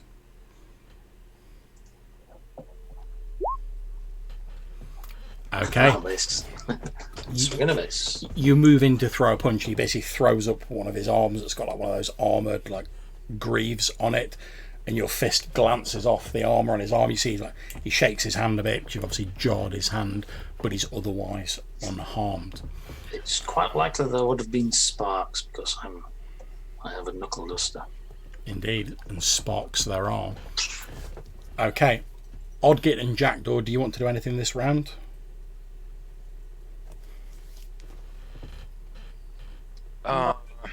Sorry, it looks like they got it under control, so I'm just as I was. So there's a definite place I need to get the cart to, right? Yeah, you've been given like the rendezvous. Yeah. And there's supposed to be people there who will take it over? Yes, you'll meet someone there who'll take the cart off you. Right. So I will try and make the best speed that I can so that I can get that sorted, because that's important. But then I will eventually, when that's done, if it's sensible at all, I will start getting back. But okay, that's a secondary concern. So I'm going to say, make me a D12 roll. Okay. 10. Okay, so it's going to take you 10 turns, and when I say that, I mean sort of like each person's action is a turn. Okay. Yeah. So, I'll try and keep a count on that. Yeah. So when that gets to 0, let me know, and you can sort of come in from the top. Yep. Okay. So like I say, just like give me a shout when that happens. Otherwise, I'll just carry on round to everyone else. And likewise, I'm going to sort of move past you. But if you do want to do anything when I do it, just shout out, just to like speed things up. Okay. So it's the NPCs go. So the captain first, attacking Tal.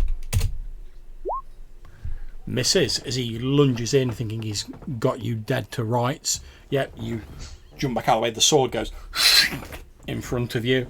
You feel it whistle past your skin, but it does you no damage. Okay, the one who's flailing at the friar, rather unsuccessfully, hits. Or successfully, yeah.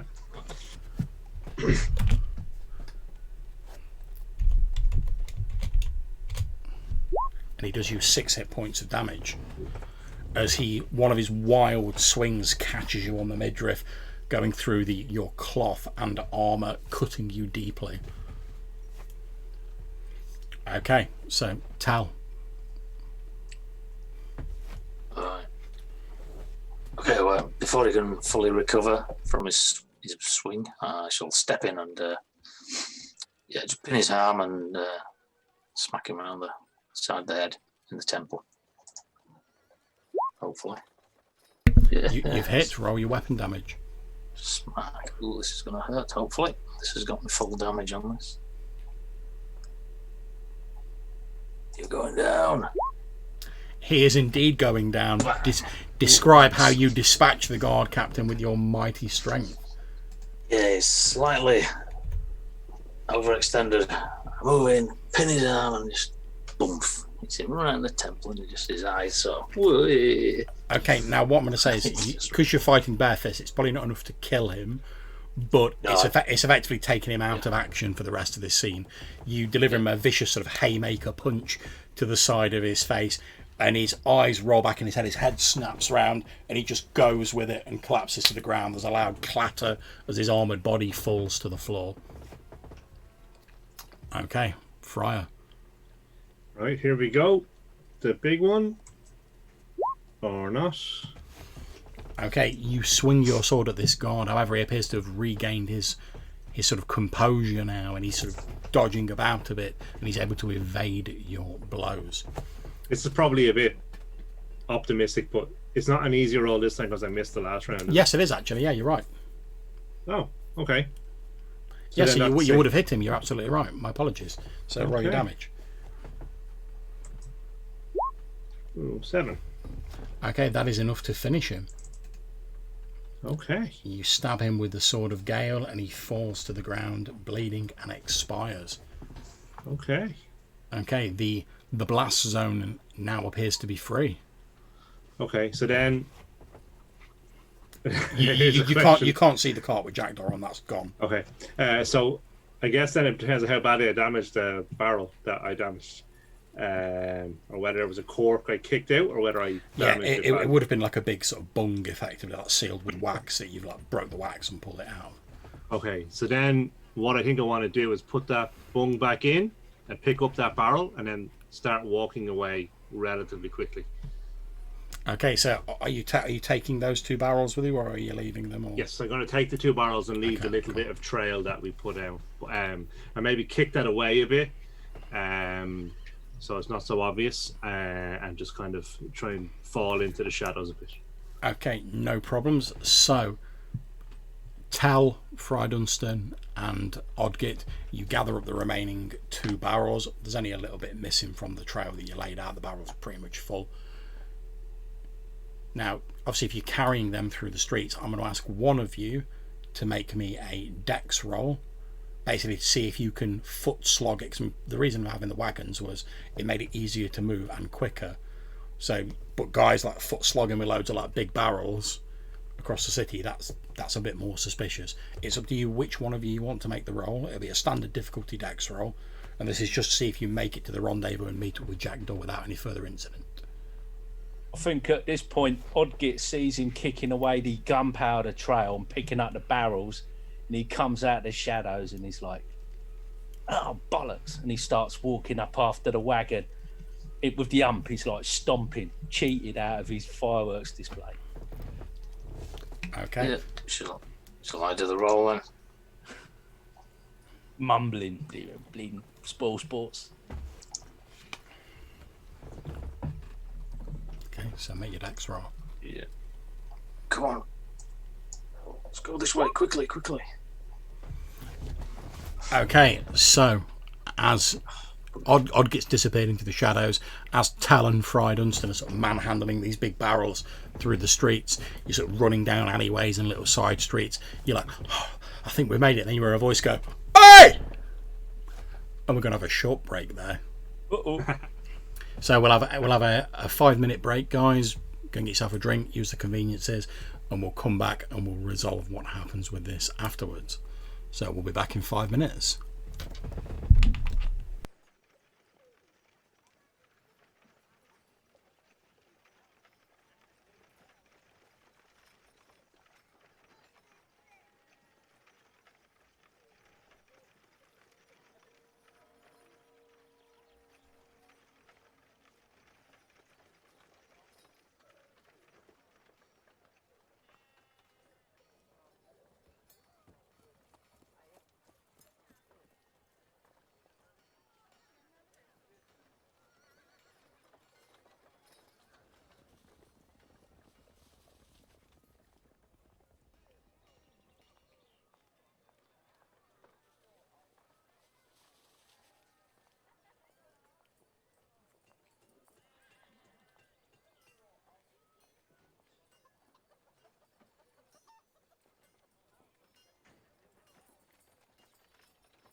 So, as we come back into the game, Fry, Dunstan and Tell, you've just been running down the street, each carrying one of these huge barrels of gunpowder. Now, I'm going to say that as you've heard this shout, "Oi!" and you've seen a couple of peekers running towards you. Jackdaw, can you please roll me a d6? I'm going to say if you get a 4, 5 or 6, you're involved in this because you've made it back in time. Yeah, no problem. Now, Oddgit, you were lurking around, so you can be involved in this if you wish. We're not going to worry too much about the grid because it's just 2 peekers running up to you. So, Jackdaw, you're involved. Fryer and Tal, you're involved. Oddgit, you can be involved if you wish, but obviously you need to make that decision now. You won't be able to come in halfway through. You'll need to unmute yourself as well.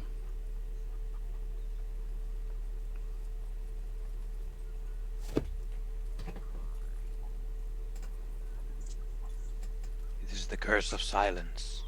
There you go. I'll be involved, yeah. Okay, no problem. So, Oddgit, you've been sort of following these guys at a distance, lurking in the shadows.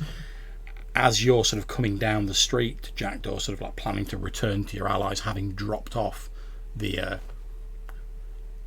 consignment, you see these 2 peekers sort of coming out of the side street at the Fryer and Tell. Now, I'm going to say that they're going to get an attack straight away on the Fryer and Tell because obviously you're carrying these barrels. They've literally come running out of the street and started like setting about you. So the first one attacking the Fryer hits. So the second one attacking Tell hits. So Fryer, you have taken 4 points of damage. And Tal, you have also taken 4 points of damage.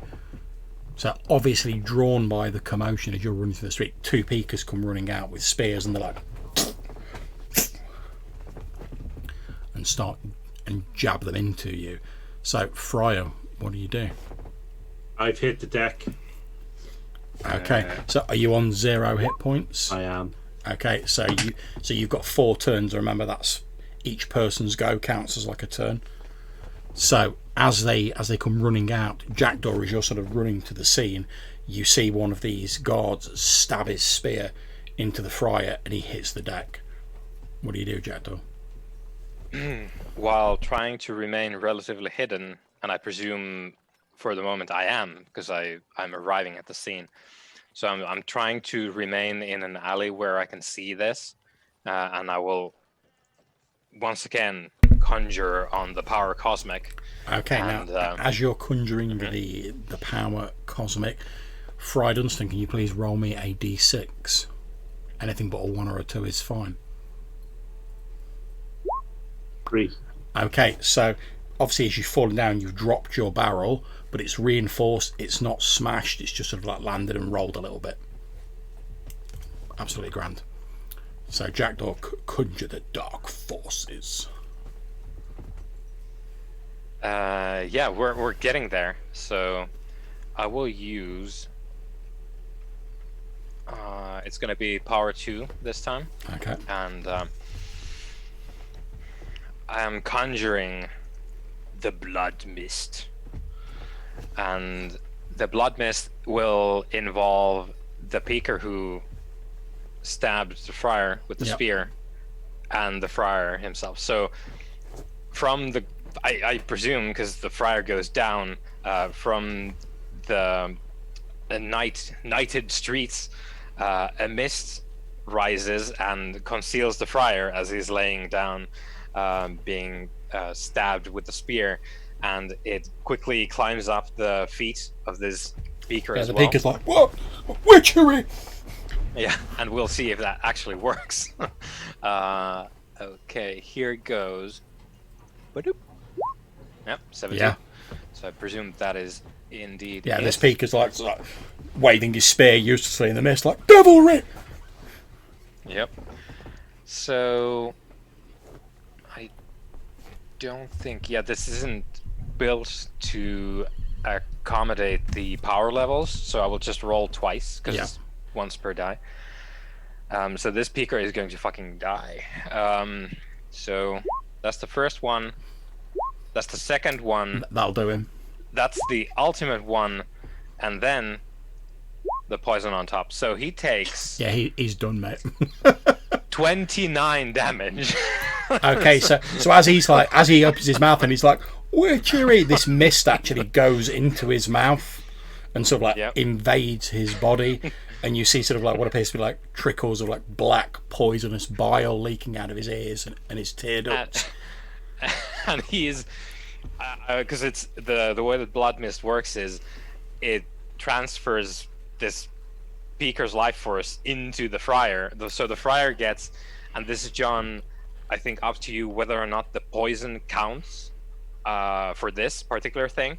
But even still, the friar, you are healed for what's that? 26 health. So I'm assuming if you only have 10 health, you are now up to full, Friar. I presume, yeah. So basically, Friar, you're sort of lying there dying. You know, you can see like the golden gates of Gale like getting closer, when suddenly you basically feel as though someone's just like shock paddled your chest, and you're like, boom! And as you open your mouth, you see this horrible, poisonous looking blood mist flowing out of the Peaker, who's all drawn and withered and is like collapsing to the floor. The mist rushes into you and it feels horrible. It heals you, but it literally feels as though something's like invaded your body and has sort of like I say, shock paddled your chest, and you sort of like lurch upwards to your feet like, oh! And you're now a vampire. No, that's It's a different spell. Later. Oh, is it? We'll get to that. Okay, so the Friar's back if it, but I'm going to say due to the shock, you won't get to like act this turn. Yeah, But like I say, you are healed, but it feels horrible. It feels like something's invaded your body. Something wet, cold, and poisonous. Okay, Tal. So all this like shizzle's going on around you. You've seen this mist rise up and like consume one of this low-lying mist that's hanging around, consume one of the guards, and as he's collapsed in from out of the mist, Friar Dunstan suddenly go and like lurch to his feet. Witchery.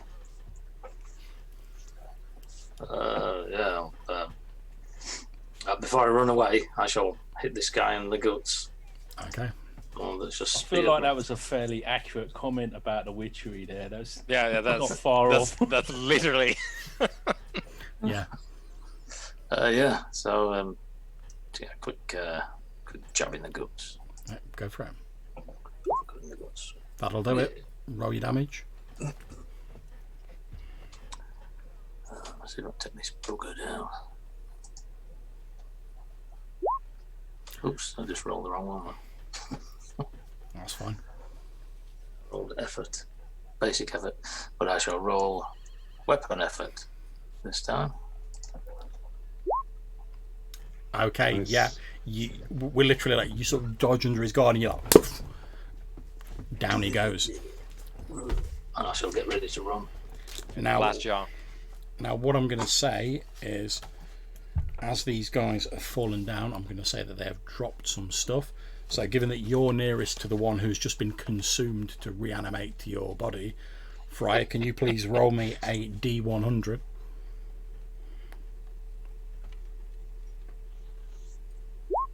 $76. Okay, so as this guy sort of collapsed to the floor, and as you're sort of lurching back into life, you can see that this guy has a sort of particularly nifty looking suit of leather armor. It's like banded leather that he's wearing under his robes. And it's fairly loose now because he was Yeah, there's not much of them left. devastated. Okay, and since you are near the other one, Tal, can you please roll me a D100 as well?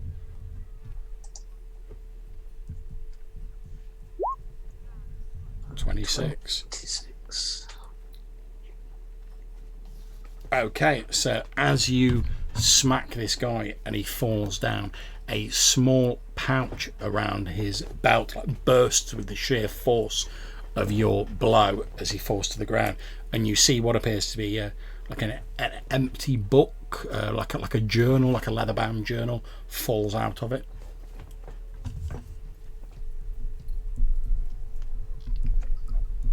Okay, there's no other peekers around that you can see. The blood mist is dispersing. Obviously, Jackdaw can tell you that he's dropped off the rest of the consignment. What do you guys want to do? I think we want to bring these 2 barrels, take the leather armor, and then bring the 2 barrels to the rendezvous. Okay. Book as well. I'll take this with us. Have a look later. Okay, no problem. I'll tell you what it is now. Okay, so it is a blank book. It counts as an item if it's in your inventory. It has like in a little, so like tucked inside it, there is a sheath, like a fountain pen, in like one of those dip pens inside it. It looks as though the guard had basically wrote his name in the front of it. That is all. He was obviously planning to like chronicle his exploits as a guard. Obviously not going to happen now, but otherwise the book is completely blank. We were starting a new campaign. Indeed. Wow, yes. Is the armor just bog standard? Okay, I'll tell you what the armor is. Okay, so the armor is what's known as Scout's Pouch Harness. It gives +1 armor, and it extends your, because it's got like numerous like pouches and little places to hang things on. It raises the maximum carry capacity to 12 items of loot instead of the normal 10. Okay. Because you can like hang some of your stuff and like put it in the like little pouches that are across these like bands. Awesome. Okay, and you guys go and drop off the rest of your consignment without incident. So congratulations guys, you have completed your first mission. So it wasn't without its dangers, and it was a little bit fraught, I think it's safe to say, but aside from like the thin like little trickle that the friar poured out of the barrel, which is negligible, you have safely delivered all of the barrels of gunpowder. Your contact is very pleased with you, and in fact what I'm going to do is I am going to increase your, so we're going on to the downtime bit at the minute you have like pretty much a 0 relationship with all of the factions in the city apart from maybe the red moths, and your relationship can go from -3, we hate them and we want to kill them, to +3, they are valued allies and we should work closely with them. So what I'm going to do is I'm going to raise your relationship with the sewer shifters to a 1 because you've proven yourselves trustworthy, and that means they may give you more work in the future. Okay, so, and I'm going to go through this in a bit more sort of slowly, in a bit more detail, just to like explain it as we're doing it. So after a job or conflict with an opponent, you accumulate notoriety, which is, and if it gets high enough, you may find yourself wanted in various parts of the city, you know, posters on doors, etc., rewards posted. So what we do for this is you have a wanted rating, which is a number that can raise or lower depending on what you've done, and I'm going to ask one of you to, it's up to you again who it is, one of you to roll me a dice, and the type of dice that you roll is determined by sort of how well the mission went. So the mission went smoothly and quietly with minimal fuss would be a D4. I don't really think so. No. The D6 is the mission was contained with only a minimum of damage. Don't really think so. 1D8 is the mission was loud and overt with lots of collateral damage, and 1D12 is the mission was catastrophic with multiple high profile incidents. So I'd say probably a D8. Yeah, I think that as well, because we didn't blow up the crowd. Indeed. Now there's a number of factors that can, in fact, you know, I'd probably say it's D6 because, to be fair, you've killed a few peekers, but there wasn't loads of collateral damage. There wasn't you actively avoided like actual like normal people getting killed. So I'll say it's a D6, and the dice type can be stepped up or down depending on some additional factors. So the mission involved a high profile or well connected target. Magics or forbidden arts were flagrantly used. They most certainly were. So that'll step it up to a D8. That is false allegations. So it can be stepped up by killing of numerous citizens, causing massive property damage. No. A member of the royal family or one of the ruling council was involved. No. So it's going to be a D8. So I think, and obviously this is just like your sort of your notoriety rating in downtown, because that's where this mission took place. So I think as the person who was most calling on the forbidden magics, I think we should get Jackdaw to roll that d8. Lucky 7. Okay, so Or is it? I've increased your wanted rating, effectively your notoriety rating, to 7. And the way that works is it works in hearts in the same way as everything else in ICRPG. A wanted rating of 10 is worth 1 heart, 20 is worth 2, 30 is worth 3, 40 is worth 4. And basically when you get up to like 40, that's like they're scrambling the guards you need to be dealt with. But at the minute, 'cause you're lower than 10, you're good, basically. And then in terms of disguises and kind of hiding ourselves, is there a way that we can do that too? Yeah, basically in the downtime thing there, you'll each get a downtime action, and you can basically like sort of lay low for a bit to like let the heat blow over, but we'll get to that in a second. So the next thing we do is we go on to entanglements, which is like other things that may occur to you. So again, it's down to you guys which one of you wants to roll this. And basically there's a separate little table for like wanted rating 0, wanted rating 1, 2 and 3. You're on 0 at the minute, and it's a d6 roll. So who wants to roll to see what shenanigans may ensue? I can do it because I rolled for the previous one as well. Okay, so make your roll and tell me what you roll, because I've got all the screens open. Yep, d6. Yep. 6. Okay, so that means you need to roll again on the wanted 1 table. Of course. It's another 6. So roll on the wanted 2 table. Oh, for fuck's sake. 2. Okay, so that is confiscation times 2. So what this means is we randomly select two PCs in this case, and you are going to have to choose a piece of loot that has been confiscated by the authorities. Your choice. So I'm going to say I'll roll a d4. 1 it's the Friar, 2 it's Jackdaw, 3 it's Tell, 4 it's Oddgit. And we do this twice.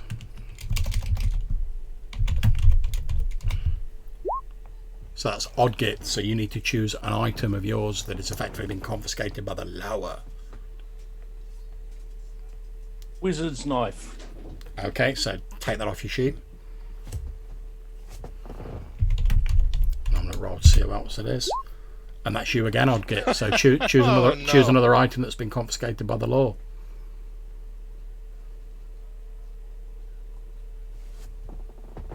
That's awful. They're profiling, clearly. Yeah.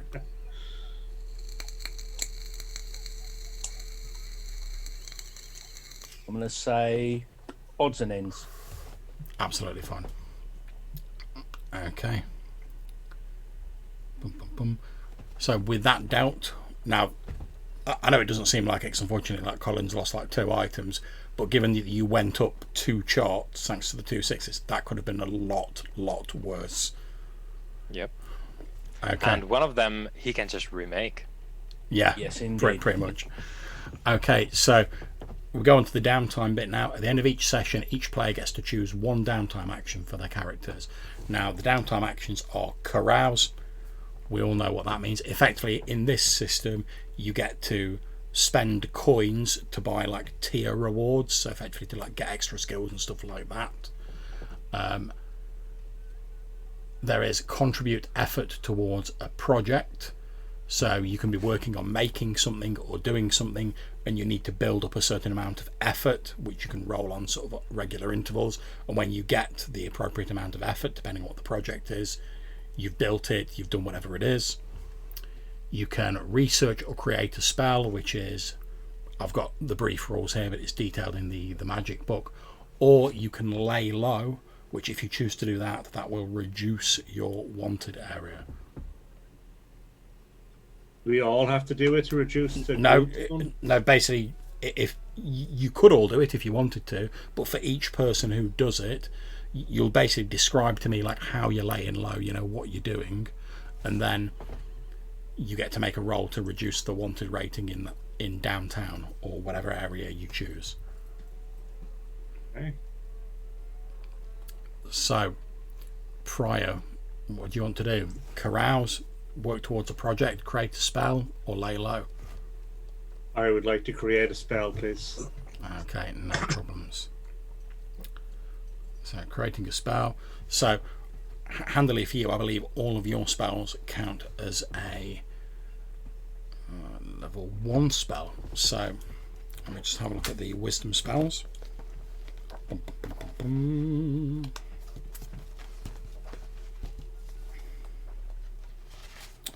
Okay, so what you need to do is you need to make a wisdom roll, and you need to beat 12. Okay.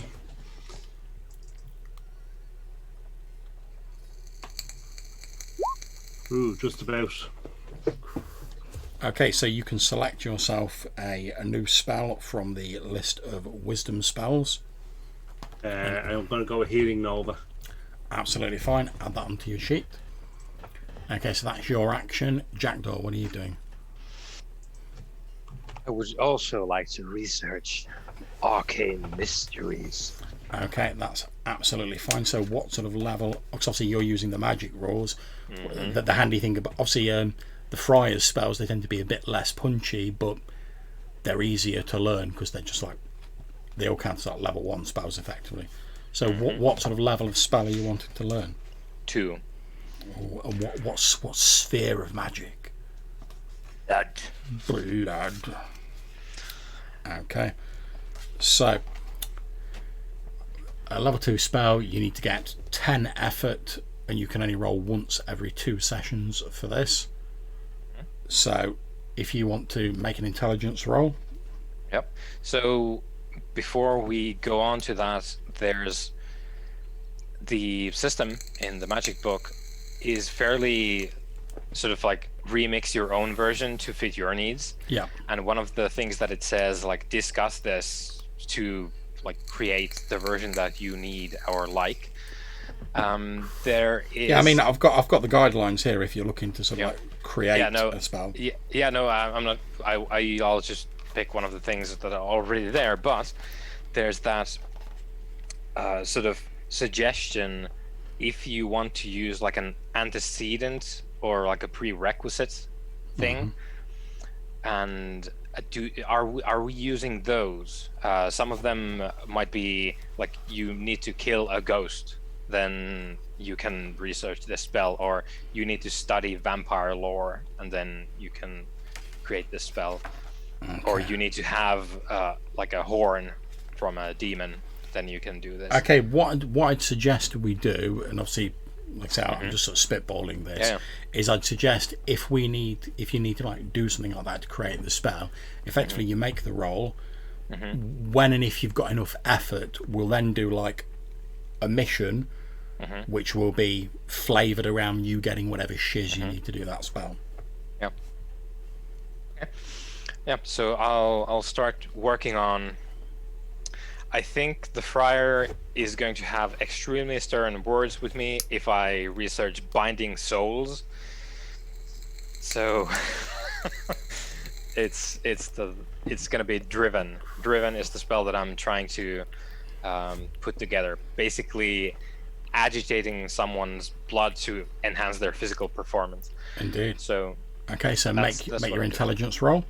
Yep. So. Come on. No. Okay. So given that failure, can I try it 2 sessions hence? Well, or... given that you failed, you can try next session because basically you've got all the stuff together and you're like, I'm not really sure how this fits together. I think it's enough of a penalty that you forfeited your downtime action this time without making you wait another session. Yeah, so you can succeed once per. Yeah, exactly. Yeah, I think that's the way I'll sort of go with it for now. Good. Yeah. Okay, so Oddgit, what do you want to do? Do you want to work on a project, carouse, create a spell, or do you want to lay low for a bit? Well, I want to research, but I don't quite know how that's going to materialise. I was just reading up about starting spells because I wanted to have mutagen, and I thought I couldn't have it, but I found out that you don't need the acquisition part of the No, spell if you're researching description. it, you don't. Yeah, and if it's your starting thing. Yeah. So seemingly I can have mutagen. Okay, so what tier is that? It's just. Oh, this is not a research. This is just instead of having the book of secrets. You see, I thought about it and I thought, oh, that's a bit dank, because I had the idea. Dank. I don't know who I got that off of. I've got this because he's like a little bit like he's got a bit of a temper thing. He's got a little bit of a this wildness, and I thought if I got the mutagen thing, I could do this little bit of Dr. Jekyll, Mr. Hyde thing. You know, he could do this sort of transformation and maybe skin it as it's a draft or something that he has or whatever. Okay, so what sort of spell is mutagen? It's level 1 transmutation. Transmutation. That's it. Lovely. So basically, Thank so just to clarify, Colin, what you're saying is it okay to swap the Book of Secrets for mutagen? Yeah. Yeah, that's fine. Yeah, because that was like it was a starting item, and it was like, oh, you can have another item or you can have another spell. And at the time, Yeah, I'll say if you're willing to sacrifice your downtime action, you can switch them over. That's fine. okay, Done. So there's just Tell left. So Tell, laying low, contributing towards a project, carousing. What takes your fancy? Del's laying low. Okay. When we dropped these barrels off at, I think that might be a good place to lie low with the already lying low ex-sewer guys. Okay, no problem. So obviously we're going to need you to make an attribute roll for this. Standard difficulty 12. So describe what attribute you're using and why you think it's applicable for you laying low. So obviously if you were like just, I'm going to put some positive PR around about our group, it might be a charisma roll. If you're like, I'm going to just do like a bit of work down by the docks and like keep quiet, it might be a strength roll because you're like lifting loads of stuff. Yeah. You could be like, I'm going to do a bit of back street fighting, for a bit of coin or whatever. Yeah, I'm going to show a bit of muscle, try and get on even more better terms. Maybe try and get in with this bird with a scar. Okay. It's a bit tasty, actually. Okay, make your strength roll. Difficulty 12. Yeah, look at these guns, darling.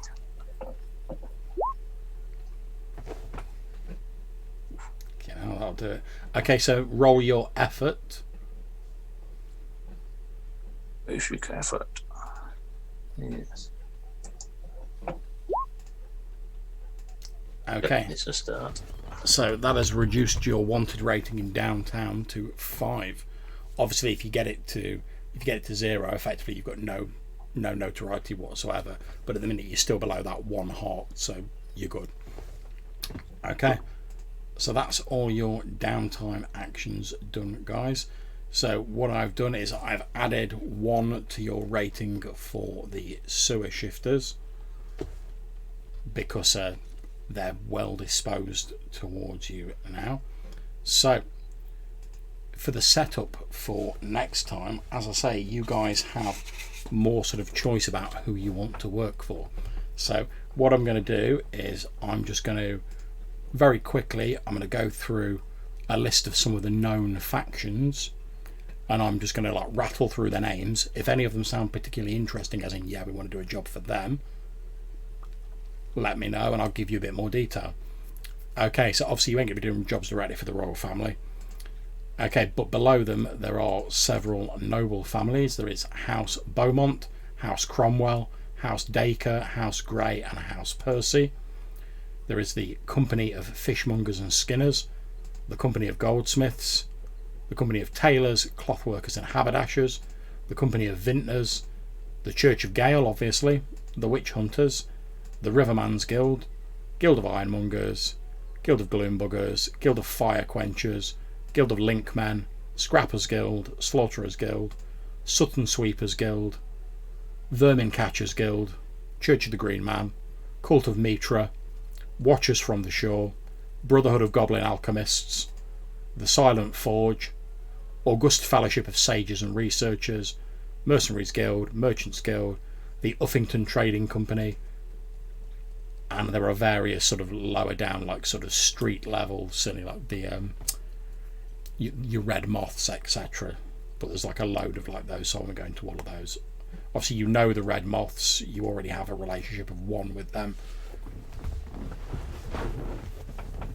I would like to toss as a suggestion only that we make friends with the Vintners Guild. That seems like an interesting time. It could be fun. You could do You could do a whole podcast about wine then. Yeah. That's the only, like, you got me. Next is going to be the Mushroom Growers Guild. That's it. Yeah, and obviously the company of Vintners, they import and sell exotic wines and spirits. You will know that they have access to like wagons. They've got knowledge of trade routes, and obviously they've got access to various different specialty brews and things like that. Yeah, I was thinking it might be because our pretense, aside from our subversive, treasonous activities, like we just witnessed, we are supposed to be this kind of service provider group that helps people and guilds. So I was thinking it might be interesting to go out to probably grow some grapes here as well, like make some Havenlander wines. So like going out to like vineyards, and help them with some crimes there might be fun. Just as a obviously it's an idea. Obviously it's up to you guys between yourselves to decide who you want to go and work for, and then what we'll do is next session we'll roll to see what type of job it is, but obviously we won't roll to see who it is because we'll know already. Yeah. So that sounds cool to me. Do you think it would be interesting to have the Witchfinders on our side if we're going to be turning people to blood mist and whatnot? Yeah. I did think that as well, actually. But I also thought if we did the wine thing, it would be handy to have some nice wine on the facility, because I could see that being useful in other projects like bribes and poisoning people. Obviously, whoever you decide to work for next, it doesn't mean you're inextricably tied to just working for them. Mm-hmm. So if you wanted, you could be like, oh, we're going to work for the Vintners now we're going to work for the Church of Gale, now we're going to do a job for the Witch Hunters. It's just obviously if you've got like a group who's like butting heads and are like antagonistic with another group, and you're like, oh, we're helping out this group, that group's going to be less well disposed towards you because they'll be like, oh, they're working for them. Mm-hmm. Yeah, they're in cahoots with those guys. Yeah, I think Friar is on point, or rather Rob, about like we could go and get in with the Grand Malefice House and torch some cultists, because that seems like the kind of job we would do. And it does seem like we're going to get some heat if we're throwing magic around. Then Witchfinders are going to come looking for us sooner or later. Yeah, we might even go as far as like work towards getting a license. Like we have the approval of the Grand Malefice House to melt people's faces in the street. Yeah, I will tell you that effectively, if you'll work, you'll find this out if you do go and work for them. But obviously, as long as you're not causing massive property damage or like melting citizens in the street, if you use like a bit of magic, it's sort of like the lesser of two evils. If you're working for the Witchers and you take down some evil sorcerer and you're like, yeah, we threw a few spells at him to like take him down, they're not going to be so bothered because they're like, yeah, well, you're working for us and you took them down. They were a bigger threat. So you get less sort of notoriety for using magic if you're working for the Witch Hunters or someone like that, because there are other organisations that could like sweep a bit of that under the carpet, as long as you're not being too sort of ridiculous with it. I mean, if you're like, yes, we work for the Witch Hunters and you're burning down whole districts, that's not going to fly. Yeah. Yeah, I think that's also a great idea. It would be fun to like get up with some, I don't know, chaos cultists. Okay, so are we all set for like doing a job for the Grand Malefice House, the Witch Hunters? Is everyone good with that, or? Are we doing that one before the vintners? Okay, so yeah, because Yeah, like I say, you can do a mission for the witch hunters, and then if you want Yeah. afterwards, you go and do a mission for the vintners. Yeah, I guess we There's can no start- massive conflict between the witch hunters and the winemakers. It's fine. Yeah, yet. Yeah. Not Not Yeah. yet. And we'll probably want a drink after this next mission, so it would Yeah. make sense. Yeah, it's gonna. Yeah. 'Cause Holy it- water. Yep. The Okay. sacred wine. And what I'm going to suggest we do is I'm going to suggest we roll now to see what sort of mission it's going to be next time, because that'll obviously give me a bit of time to like prepare for it. Yep. So I'm going to say, obviously, because the witch hunters cover the whole of Great London. Rob, can you please roll me a d6 to find out where this job is going to take place? 6. Okay, so again, it's on the outskirts. Oh, that sounds good. Okay. And Jackdaw, can you please roll me a d6? Tell me what you get. 3. Okay, that's great. So the witch hunters are going to be hiring you to kill a monster of some variety, which obviously monsters are fairly sort of nebulous things. So the witch hunters, it's more likely to be like an evil sorcerer or something that's been summoned. Okay, Odgit, can you please roll me a d12 and tell me what you get for the twist?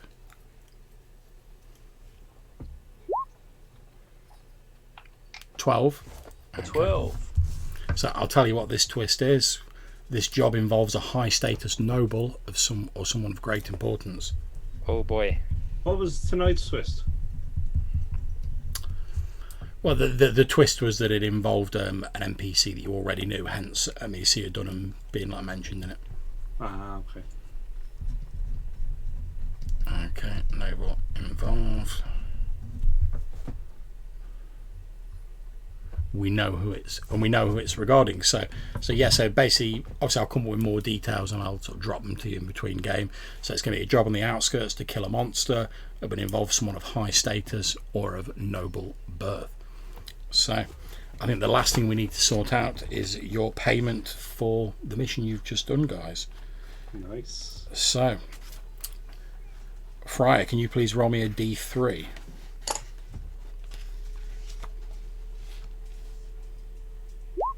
1. Okay. At which point, Jackdaw, can you please roll me a d100? Tell me what you get. 66. 66. You missed the 6. I know. I'm a budget wizard. Third 6 was implied. Yeah. Okay. Silent 6. And Odgit, can you please roll me a d100 and tell me what you get? 67. There it is.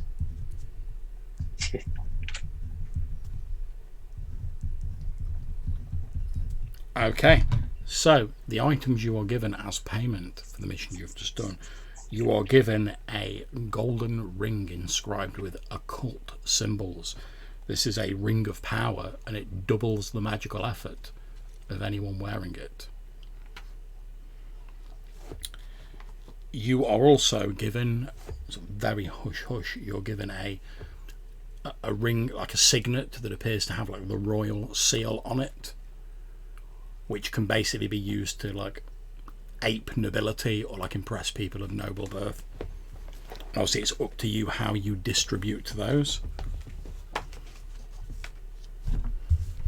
Now, the Ring of Power sounded incredible.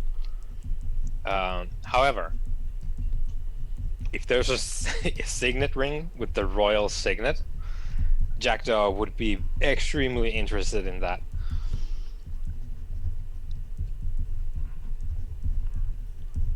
Okay, well, like I say, However, it's up to you guys who ends up with them. Yeah, for me personally, I don't mind either way, but Jackdaw would like if you bring it up to him, he would be very interested in that because it's his signet. I mean, that certainly makes sense to me, man. I mean, we know this. We know that, don't we? I don't know if I know that, but you guys know. I mean, yeah, it would probably have been because it's not the first gig we pulled, so Yeah. it would have been something you would be aware of by now. That Jackdaw at least thinks that he is actually the Might have claimant. been useful tonight, in fact. It's all that walking around with your nose up in the air that does it, I guess. Yeah. Okay, so are we happy giving the royal signet to Jackdaw? Yeah, I think so. Yeah. Okay, so jot that down in one of your inventory slots. Okay. Okay, and who's going to get to the Ring of Power? I'm happy for you to have it, Colin, if you want. Or I can take it for the healing, whichever works. The healing sounds great. I'm not sure. I haven't looked at your spells, Colin. What they do. Yeah, I would. It would be weaponized. It would be weaponized. It depends what you want to do. I could do some serious. I could do some serious effect See, with my acid attack. what I would suggest for now, to be honest, is leave it with the Friar for now, because obviously healing, very important, especially because he's got like the healing Nova where you can do like area effect healing. So effectively, obviously, if he's going to be able to just like, right, gather around me, guys, like, oh, you want him to be able to like heal as much as possible. And obviously, it's an item, so later on, if you decide, oh, we don't need healing as much, you can always switch it across. Would be my suggestion. It's just a suggestion, you don't have to follow it.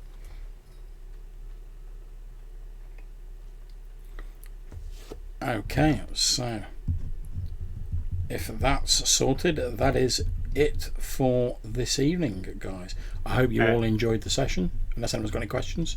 Sorry, just a quick... I have an extra armor if anybody wants it. Which is just +1 armor. Yeah. Yeah. Sounds great for Tal. Oh, Okay, I could so do with a bit of protection. Yeah. Okay, Thanks. so what sort Thanks, of armor is it for it's just standard armor? standard armor, yeah. It's just Okay. a standard +1, yeah. So note down in one of your inventory slots you've got some standard armor and stick yourself a +1 modifier on your armor tel. Okay, so that is it for this evening's session. Thank you very much for playing, guys. I hope you all enjoyed it. Yeah, it was good. Yep. Yeah, it's cool. It's quite a slick little system you got there, John. Well, you know, I'd love to take credit, but I just stole it from another game. So Yeah, but you and Johannes have put your heads together and modded it out and stuff. So indeed. That's Okay, pretty cool. obviously, as always, guys, I'm happy to chat for a bit, but I'm going to stop the stream now. So anyone who's watching this either now or in the future, thanks for watching this. Hope you enjoyed it. I enjoyed running it. Take care. We'll catch you soon. There, guys. Yep.